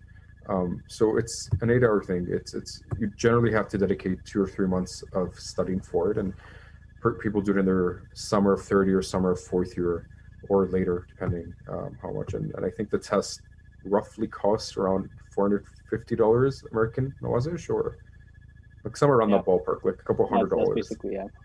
And it's excessive. Like it takes a lot of time. Like there's even planning of how to take the test. There's like a whole thread on Reddit and what snacks to take, and because you don't have much breaks, and it's like in a computerized room. They search you. You have like a hand pump reader. It's like they give you a tap down. It's really crazy stuff. But it's a test that most schools, except maybe University of Ottawa, require you, and I think it's slowly being phased out or reduced in most medical schools. And some schools want, for example, they take it as competitive. U of T doesn't. U of T says like you just have to get a 125 in all 4 subjects except one. You can get a 124, and if you meet that cutoff, you're fine. Like if you get a 518 or a 5 whatever, it's and you get a 505, it's the same thing. It's just like a cutoff, like it's a check mark.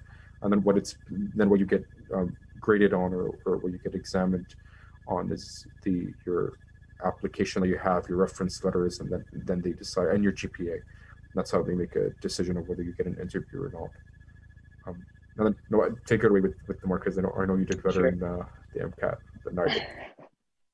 No, I don't know about that, but I would say that just one thing to add on the overview was it's not only just the fact that you're paying for the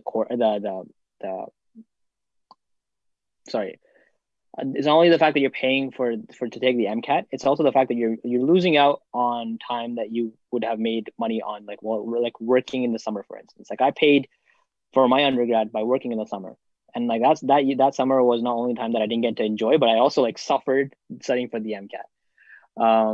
And that brings me to the next point is sometimes you might want to consider if you want to take an MCAT prep course. In my opinion, not really worth it. I don't want to spend too much. I don't want to go into too many details because you guys are all high school students and this is kind of far away.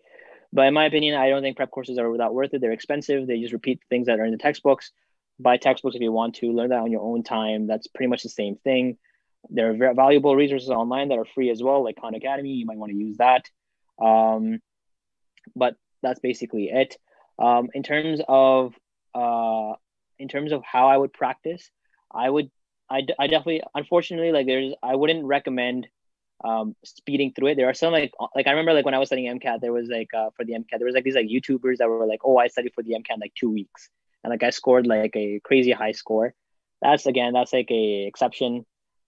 I wouldn't do that. I would spend a decent amount of time, do practice tests to kind of figure out where you are. If you are a science student, you probably will have some background information going into it. So it won't be perhaps as out of like just it won't be like you won't be that unfamiliar to it than you might have been if you were like perhaps like a sociology student.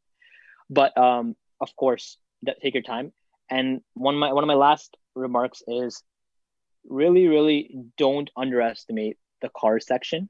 Okay, just to give you a brief point about how the MCAT is looked at as a screening tool for medical schools.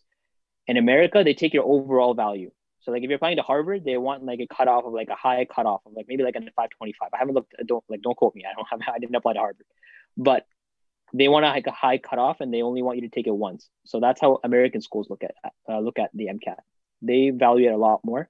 Medical schools use it like as a cutoff, with the exception of the CARS section for certain schools. So McMaster values your CARS section, right? Alberta values your CARS section. Calgary values your CARS section.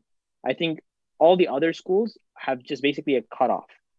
And other schools are starting to integrate CARS more. So what I'm trying to say is the science part seems intimidating because you have 6 hours of science and 2 hours of CARS or 1.5 hours of CARS. But CARS is definitely perhaps the more important thing because the sciences are more and more moving towards a cutoff, while the CARS score is very competitive. And you guys will research this on your own time. You'll learn more about it. But this was just like a brief overview about MCAT. We could spend like an hour just talking about tips for the MCAT. But this is just for you to know that the MCAT is a part of your medical school application journey, with the exception if you apply to like Ottawa, which doesn't really require the MCAT. But that's my 2 cents on the MCAT, and that will be something that you'll have to look into. And I think just like a side comment, in the States, they do have they do more of importance on the MCAT than we do, and but it's really like for them it's like a 505. Don't worry about the numbers, but like a 500 is really competitive, and for us it's like it's not at all competitive, and there are quite a few schools that consider. But again, this is like a talk, like this in itself is a talk me and Nawazish would probably give in 2 hours, right? So we can just go to the next slide. I think we're gonna go through this very quickly, and essentially outside of from our degrees, like if you don't want to pursue medicine, you can pursue many other things with the health science and kinesiology.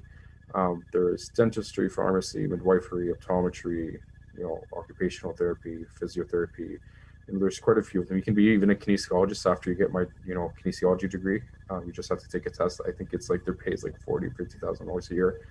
It's not much, but it's not bad for what you have. I don't know what degree you can get with health sciences though. And I think that's something you have to keep at the back of your mind, right? I think there's like if you're going into psychology and you want to go into medicine or dentistry, you have to keep it in your back of your mind. What can I get with a psychology degree? Like what job can I get? What's the job market? reality is probably not. Like, you have to either get a master's or PhD or transition to something very different. So just be cognizant of that, if, when all the like medicine doesn't work out for you and those like your plan A, at least you have to look at plan B, plan C, and plan D. Any other comments? The reality is, with a science degree, you will have to do something else. I think the only exception with a science degree is if you start up something yourself, like you do something that's kind of unrelated to your degree. You're doing something on the side. Yeah, you won't need your science degree because you didn't really need your science degree to start that in the first place. Or if you go into like education, involve it with your faculty. Perhaps you get like a super like cool opportunity with your faculty. Maybe you found like a research opportunity with your faculty. Maybe you found like something, even with research, that's a bad example because most likely with research, you will have to do something else afterwards, like a master's or something. But as a job itself, like it's hard to find a job just by health sciences. It's a very good program for something afterwards. It's a very good middle step, but it's not the final step in your education journey usually. And I think that's everything we had planned today. To talk about, just as like a brief overview about medicine. Nader, any final thoughts that you might have?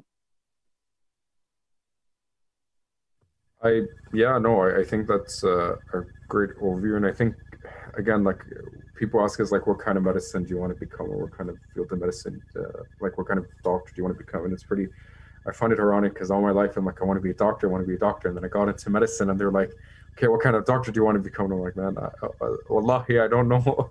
And it takes time. Like the field of medicine is very broad. I was just talking to Brother Ahmad. They said, like, listen, if you want to be a doctor for astronauts, there's a space doctor. Like, it exists. If you want to be a doctor for, children, old people, women, like anything, you can specialize into that field. So once you get into medicine, again, when we get there, inshallah, it opens up quite a bit, and you can decide what you like and don't like, and fit medicine to your lifestyle. I think we have questions, if I'm not mistaken. So maybe we can just jump into that, unless Nawazish, you wanna say anything? I don't have anything else to add. All right. Thank you so much. Like, that presentation was so thorough and everything, like from undergrad to medical school and the things you require, such as MCAT and research and so on. Like, I can show you, like, I had a list of questions, and we kept getting questions from the chat, and one by one you kept answering them. So I crossed each question out one by one. So I just have like a few questions that I'd like to ask you, like 2 or 3, and then I'd like to end the program because I think you guys have been thorough enough, and I think we all learned quite a lot from that.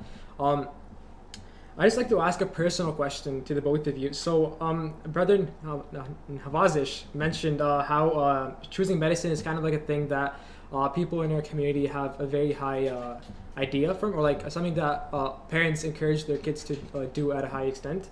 And like, there's always factors like that. So, what made you choose to pursue medicine, and at what point in your educational pathway or educational journey did you want to pursue medicine? Like, was it in high school? Was it in undergrad? Was it perhaps even like in grade 6 or something? If any of you can just touch upon that, I'd ask Brother Nader to start us off.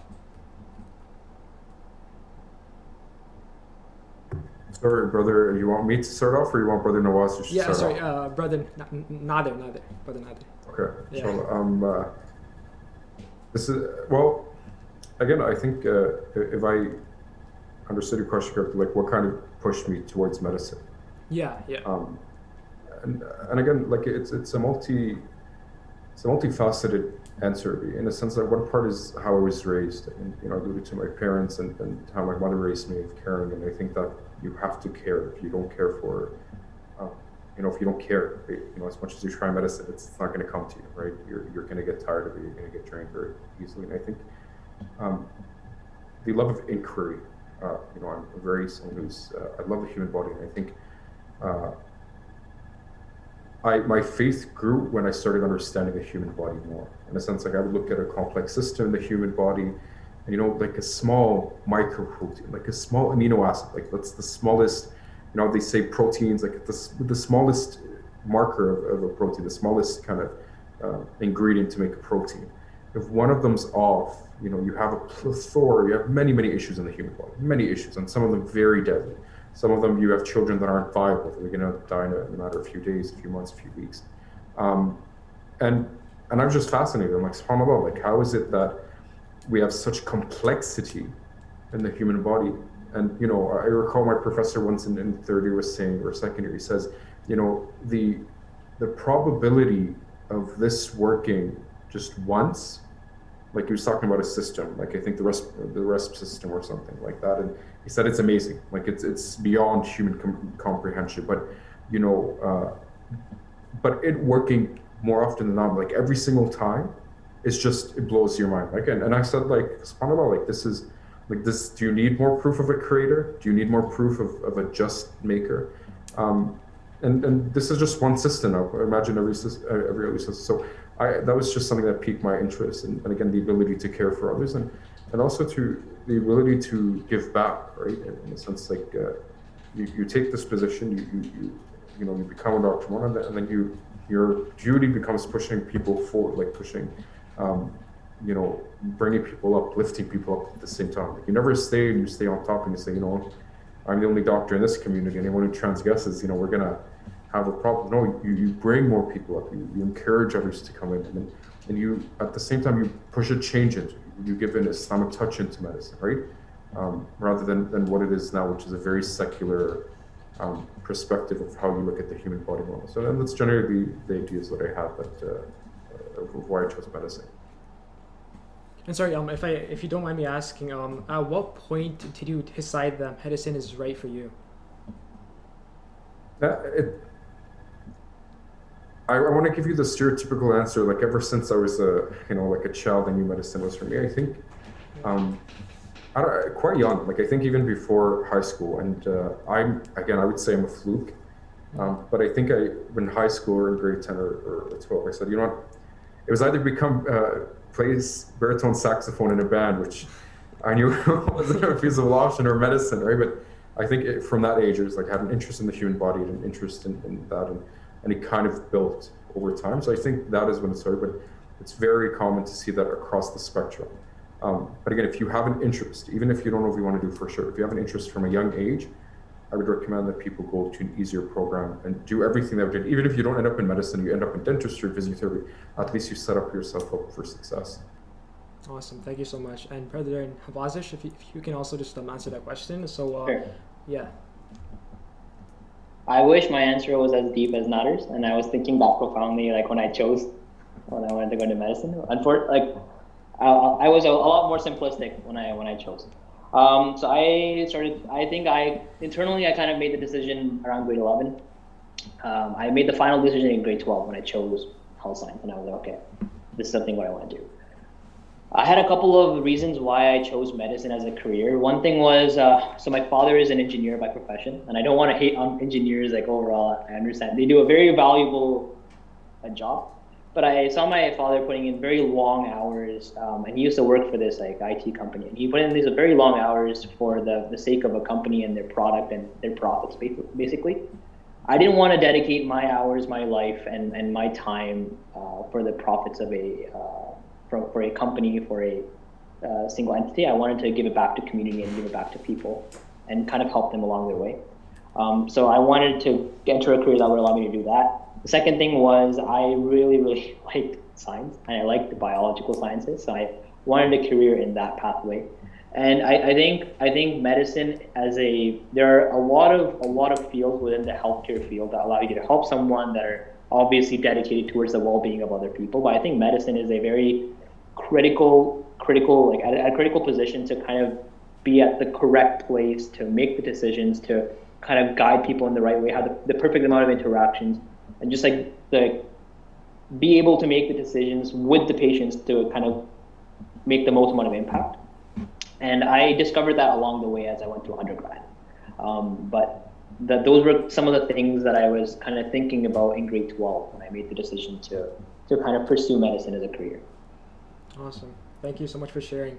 I'd like to ask the both of you, what does a typical day in the life of a medical school student encompass? So like, and how has that changed with the entire online experience? So if Brother Nader, if you can start us off. I don't know if we have a typical day per se. I think we might have a typical week. Okay. Yeah. And it depends. I think the nice thing about medicine is there's so much flexibility in our program, and we, for example, in first year we got Wednesdays off, and this second year we get Tuesdays off. Fridays, usually the morning, like from 9 to 12 are lectures, and then it's like case-based learning in the afternoon. Wednesday mornings are generally case-based learning, but now, so it's the case that you study, but now you're doing it with a doctor. The doctor reviews the case with everyone, and they give their feedback. He or she would give their advice on that case and how you could approach it and get this patient, what should you do. Wednesday afternoons, again, it's often free for us, or we might have some kind of lecture or some kind of like something to do with ethics or health studies. Thursday mornings, generally, it's something we call ICE, which is clinical skills. And that's where you practice your clinical skills. And I'll leave everything for Nawazish to talk about the virtual world and how's that changed, but I'll just give you like the general outlook. And Thursday afternoons, again, it's often free, or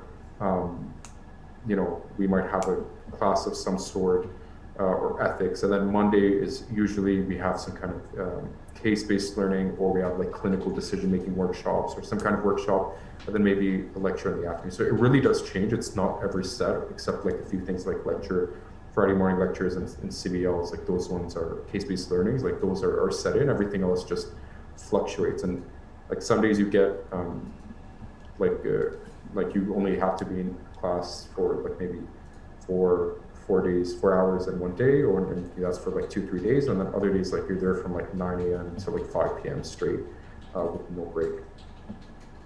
Yeah, I think I'll just speak briefly, because Nader and I go to the same school and are in the same class. There's no like difference in terms of scheduling, but I think I'll speak on behalf of like just overall medical students. 8 to 4 usually, with breaks in between, is usually the day of like a medical student with like studying afterwards. And then other than that, I think within those days, the variability comes from lectures versus clinical learning versus peer-based learning, like sitting in small groups, learning from a doctor or just by yourselves. That's where the variability comes from. We also sometimes have anatomy, so that used to be a thing. But also, I think in terms of in our free time, like some people are involved in things like community outreach. I know one of my friends, they go to a school and they kind of educate kids on healthy eating and stuff like that. So that's something that medical students might do in their free time. Now, in terms of how it's changed through the virtual world, not gonna lie, it's become a lot more boring. We don't go into the hospitals anymore. Toronto, especially because we're the epicenter of cases in Ontario, we are at home. We are always at home. Other medical students, they sometimes get to go. They get to go out into the hospital for like a day or two, depending on the thing. But we have primarily online learning, and it's pretty much bed to desk and desk to bed, and eat sometime in between, and that's pretty much it. No, there's also like the kitchen and the bathroom. Yeah, the kitchen too. Oversimplification, my bad. Yeah, but if it wasn't COVID, like you'd be in hospital at least one or 2 days a week, in a sense, not actively. But sorry to cut you off, Nader. I think the key distinction is, I think our answer is going to be really different come next September, because that will change things up. So if we're in clerkship, that means we're in the hospital for the majority of the day. That means that we basically are in the hospital from 9 to 5. Sometimes we have on-call, which means that we might have to stay over the night. So it would be at 9 a.m. one morning to perhaps 9 a.m. the next morning. Wow.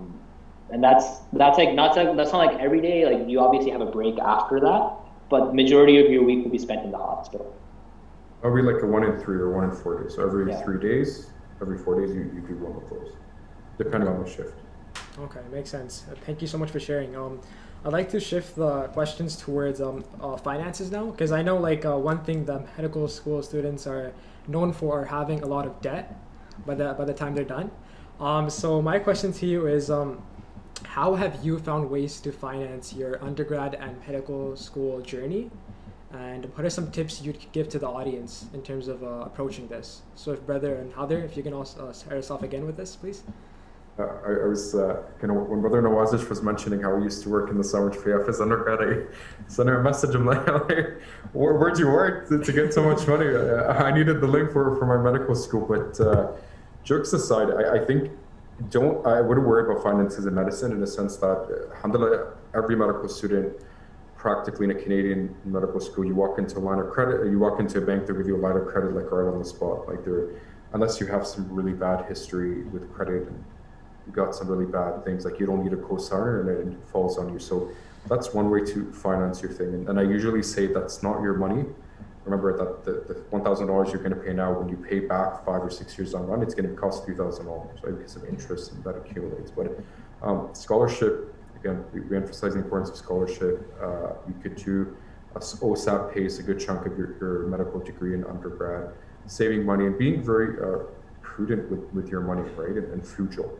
I think it's very important. Like, you're in medicine, yes, inshallah, you're going to be making some good money later on, but remember, residency, you start off at 60,000. By year 5, you make maybe 82,000, something like that.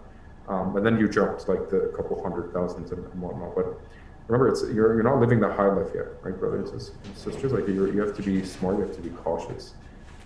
So like scholarships, and if you need to work, then which I suggest you don't, but if like, a mentoring job or a tutoring job on the side could work, and those are generally my tips. Do you have any ideas? Yeah, so from my own personal experience, with the exception of the summer that I wrote my MCAT, every other year in the summer, I worked no matter like what it was. I started off with like camp counselor jobs like from high school and like early undergrad, and then I found like research jobs later on.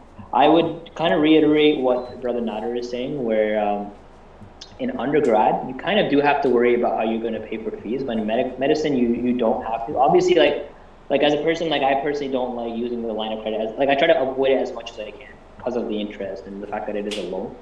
OSAP, at least the interest doesn't start until like you finish your undergrad or you finish your medicine, right?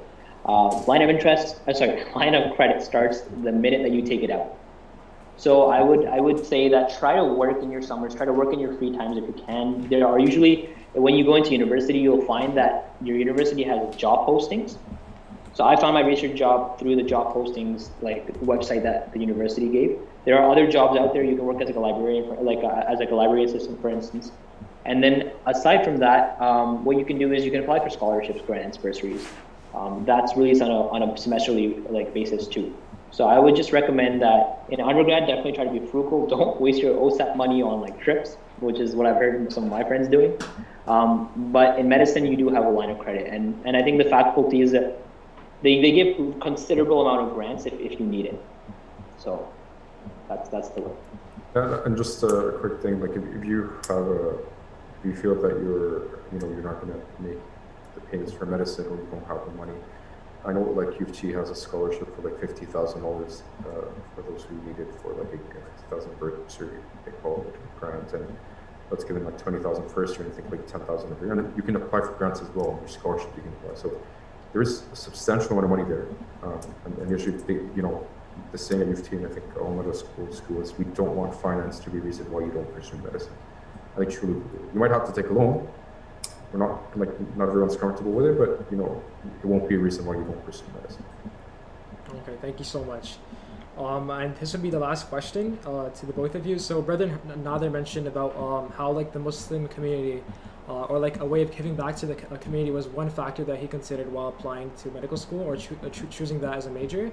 And my question is like to the both of you that what future do you think, or like what advice would you give our audience in terms of pursuing a professional degree like this for medicine, be it any major or any degree like that, like and like what do you think is in the future for the Muslim community in terms of this career choice, right? So like previously, I mean, I'm sure we can all relate to this, that we did not have people to look up to while applying to medical school, right?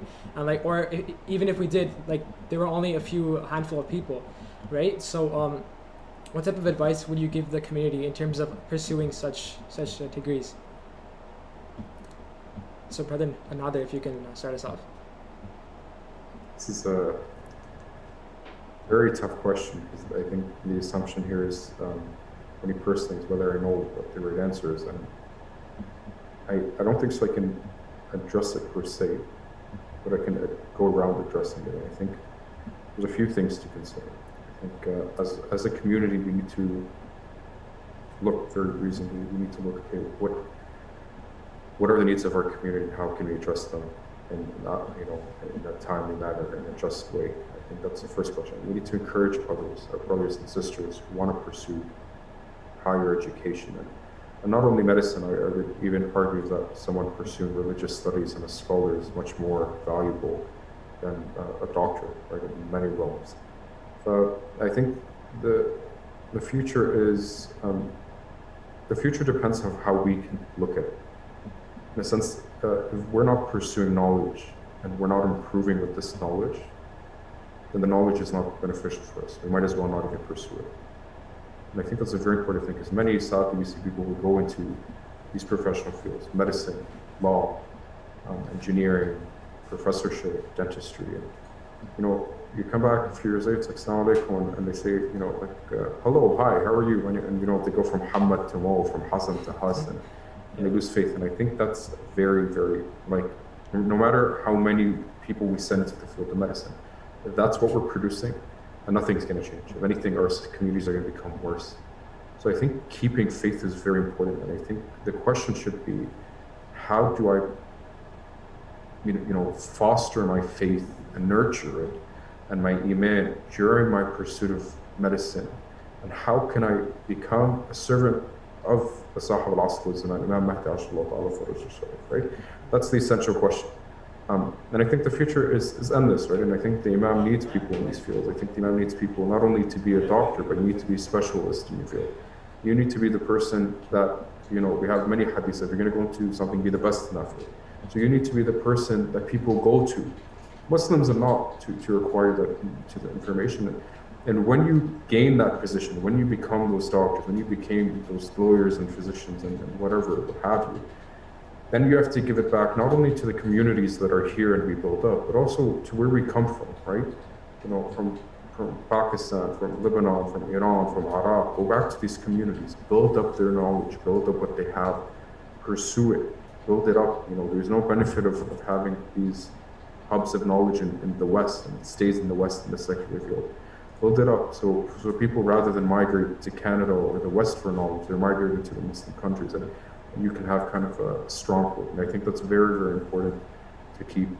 And that's kind of my commentaries on it. It's quite a broad question, but I think these are things we should keep at the back of our minds, because I think oftentimes when we pursue, and starting with myself first and foremost, we kind of fall short of thinking about how do I truly give back, how do I serve my Imam, how do I serve my community, how do I serve my country back home, and keeping that intention pure, right? And no, brothers and sisters, the second you pursue such field, you work 10 times harder, right? You have to work 10 times harder. It's just, that's how the world is, right? And we relax, our relaxation period is inshallah our akhirah, when we're inshallah Jannah, right? That's when we relax. But for this world is for us to work hard and to struggle. Nawazish probably is more articulated in this answer than I am. That is the opposite of the truth. I am less articulate, so I'll try to give my 2 cents in a more personal manner, I guess, in terms of my own experience. So one of the reasons why when I was getting out of high school, obviously my parents immigrated here. I'm a first generation immigrant. The first one in my family to pursue medicine in Canada, the first one in my family to pursue an undergraduate degree in Canada. So it was a lot of looking up to my community, looking into my community, and seeing, perhaps people who could help me and give me some guidance along the way. And I think my advice would be perhaps more similar programs to what we're doing here in terms of the Mahdi Youth Society, because I find that often there are certain community groups or certain minorities in Canada that are very, very, they're very good at perhaps ensuring that their community members or their minority groups have the resources, have the information, and have the knowledge to be able to exceed at something if that's what they want to pursue. Unfortunately, I think that perhaps in some of our communities, what happens is we don't have the same either experience or same amount of time being in Canada. So I do think that it's important to establish these community networks and support groups that are present in every field, and that are able to give back to the community and ensure that we're able to, keep the amount of members growing in every field, so that they can be supports for future generations. So in a very wordy way, what I've been trying to say is that basically when you get to where you want to be, make sure that you're able to go back into your community and look at whether or not if there's anyone that you can help, make sure that you're readily available to them to make sure that you are being of whatever help that you can be. And in terms of people, so that's mainly advice for like myself and like people that are kind of getting into medicine as a field, like or even other fields that are getting into those fields to get back to the community. I think for overall people that are trying to get into medicine or other professional fields, I would definitely say reach out to your community mosque or like community mosque, community centers, or even the people in your community or in your faith, because I personally found help in high school when I did that. So when I didn't know anyone around, like anyone in health science, for instance, or anyone even in McMaster, I found help by perhaps contacting someone at my mosque, and they were very, very helpful in kind of walking me through what university looks like and what the university application process looks like. And that was way more helpful to me than any online forum or any third-party source could ever be. So make sure that you contribute back to your community when you can. And if you need help, make sure you reach out to your community. Inshallah, Allah makes your way. And obviously, He is the one that's helping you through someone else. But you never know what you'll find if you actually just reach out and try to get some help.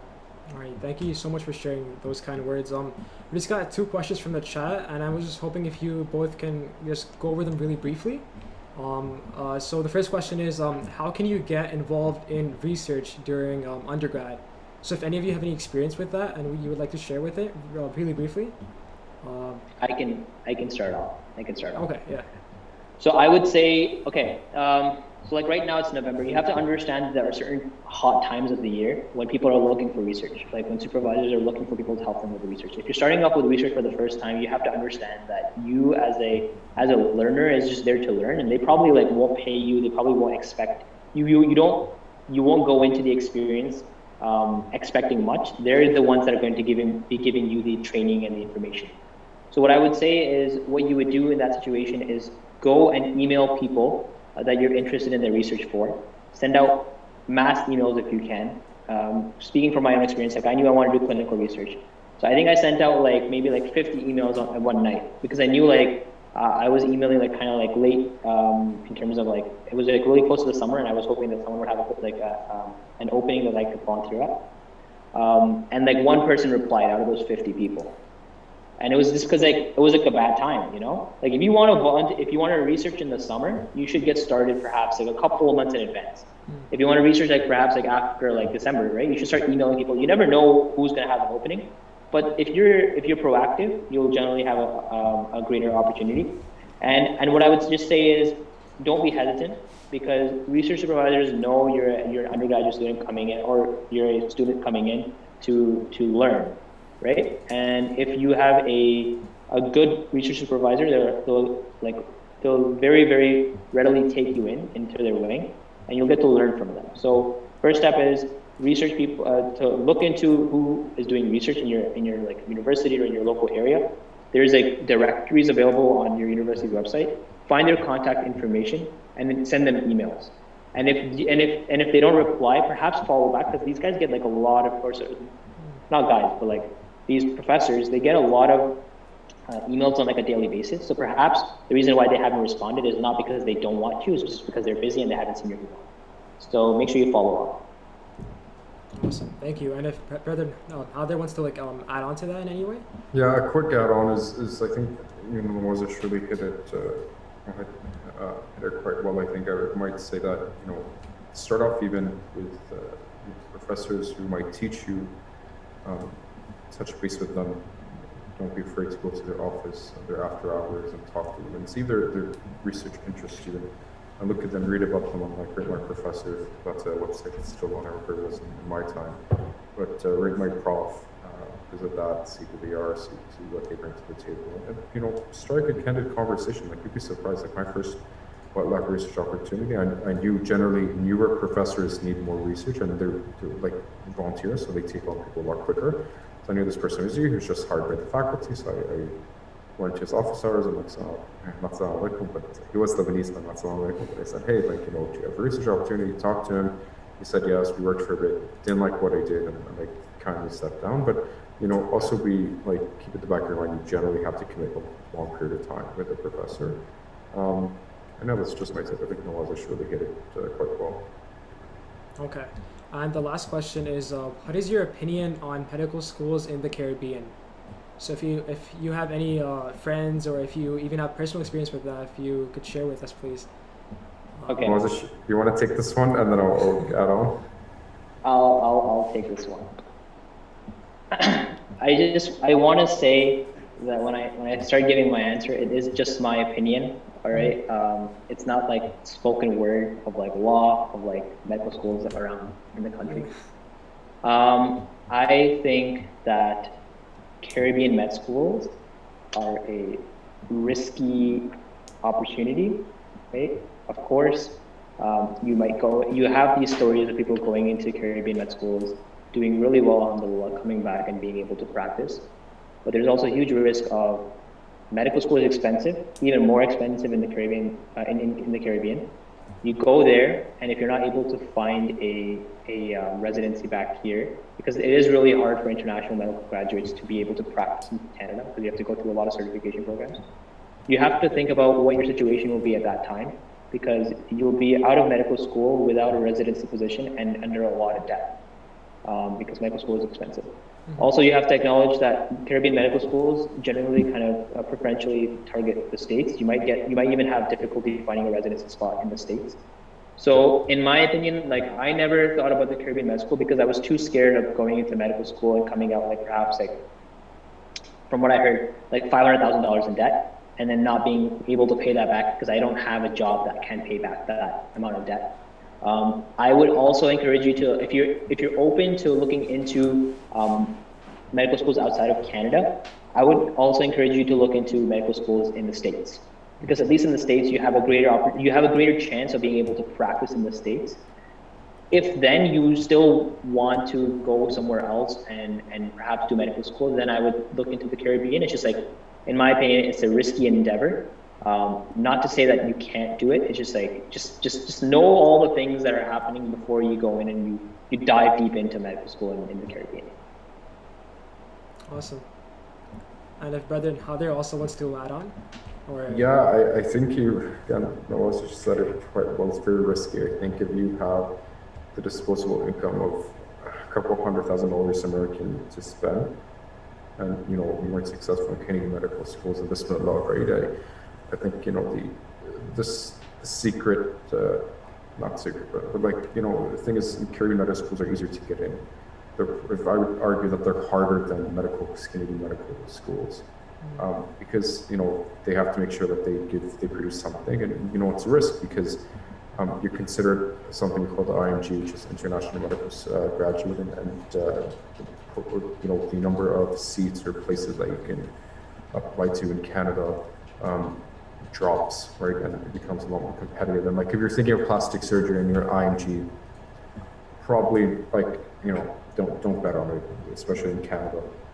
Family medicine maybe, pathologist maybe, coroner maybe, but like those more competitive, naturally competitive, even for Canadian students, like it's very, very tough. Like, I remember for urology at U of T, they had one spot for all international medical graduates who were applying for it. So just one spot compared to like usually you have 10 or 15 or what have you. And the pool is often bigger. So that's something to keep at the back of your mind. Also, think about the States, like Nawaz just said, might as well just think about the States and do medicine there, right? And it depends how, like same thing with Nawaz, I was either going to get medicine in Canada or medicine nowhere, right? Like I want to stay in Canada, practice in Canada. But if you're the type of person like, I want to practice in the States and I don't mind, then yeah, the States or the Caribbean might be a good option. But also remember, you are an international medical student, and the cost of the medical school is quite high, to the extent that I know some colleagues who are in the States doing medicine at U of T pay less if you do the conversion as an international medical student at U of T than they would if they wanted to take medicine as a normal student, like a local student at their universities or a well-known college and something maybe halfway or a fraction of what U of T is in that area. So it is quite expensive in the States, right? And in the States, it's really easy to do medicine. It's very easy if you have the money. If you don't, it's tougher. I just want to say two quick things because I just want to make sure that people get all their information. Two quick things. One thing is, I know that there were programs previously in certain provinces in Canada where there was a shortcoming of physicians that would allow Commonwealth physicians, so like the UK, South Africa, places like that, that would allow them special spots to be able to practice. The Caribbean's not involved in that either. So it's really hard for the Caribbean, like for some certain Caribbean medical students to come and practice in Canada. So again, just want to emphasize that. Second thing is, I understand that Canada has like a competitive medical process, and that's evident in the fact that the average applicant takes 3 tries to be able to successfully get into Canadian medical school. That's the average applicant. There are some that take more, there are some that take less. But there's a reason why Canadian medical schools are that competitive, is because Canada really tries to limit the supply of physicians to make sure things are regulated. So if you want to be able to practice in Canada, right, Canadian medical schools are your safest bet. And that's the thought process that I'm going with. Okay, thank you so much for sharing. With that being said, I'd like to ask each one of you to just to give some final remarks before we end the program. So, Brother Nader, if you could just quickly, like in 1 minute, perhaps give us like a final remark. Firstly, thank you to the host and to the respected audience for attending tonight. I know we took quite a bit of time. I think whatever your path is, whatever your journey that Allah subhanahu wa ta'ala has written for you, remember that Allah subhanahu wa ta'ala has written this for you, right? In the sense that He's the kind of guide. And I think it's paramount that we always consider and take back, relate everything back to Allah subhanahu wa ta'ala. And when we do this, our paths become, easier, our vision becomes clearer, our goals become more well-oriented. So plan what you do. And one big aspect is there's also, you have to work hard, and there have to be discipline, and there has to be faith, right? You can't expect everything to just fall into place. There has to be aspect from your end, and you have to work. Inshallah, there's tawfiq and what you wanted to do, and Allah subhanahu wa ta'ala grants you, inshallah, what's best for you and maybe what you had in mind. And also when you get there and you've gained this position, remember, this is the time you double down on your work, right? Now you give back to the community, you work even harder, inshallah.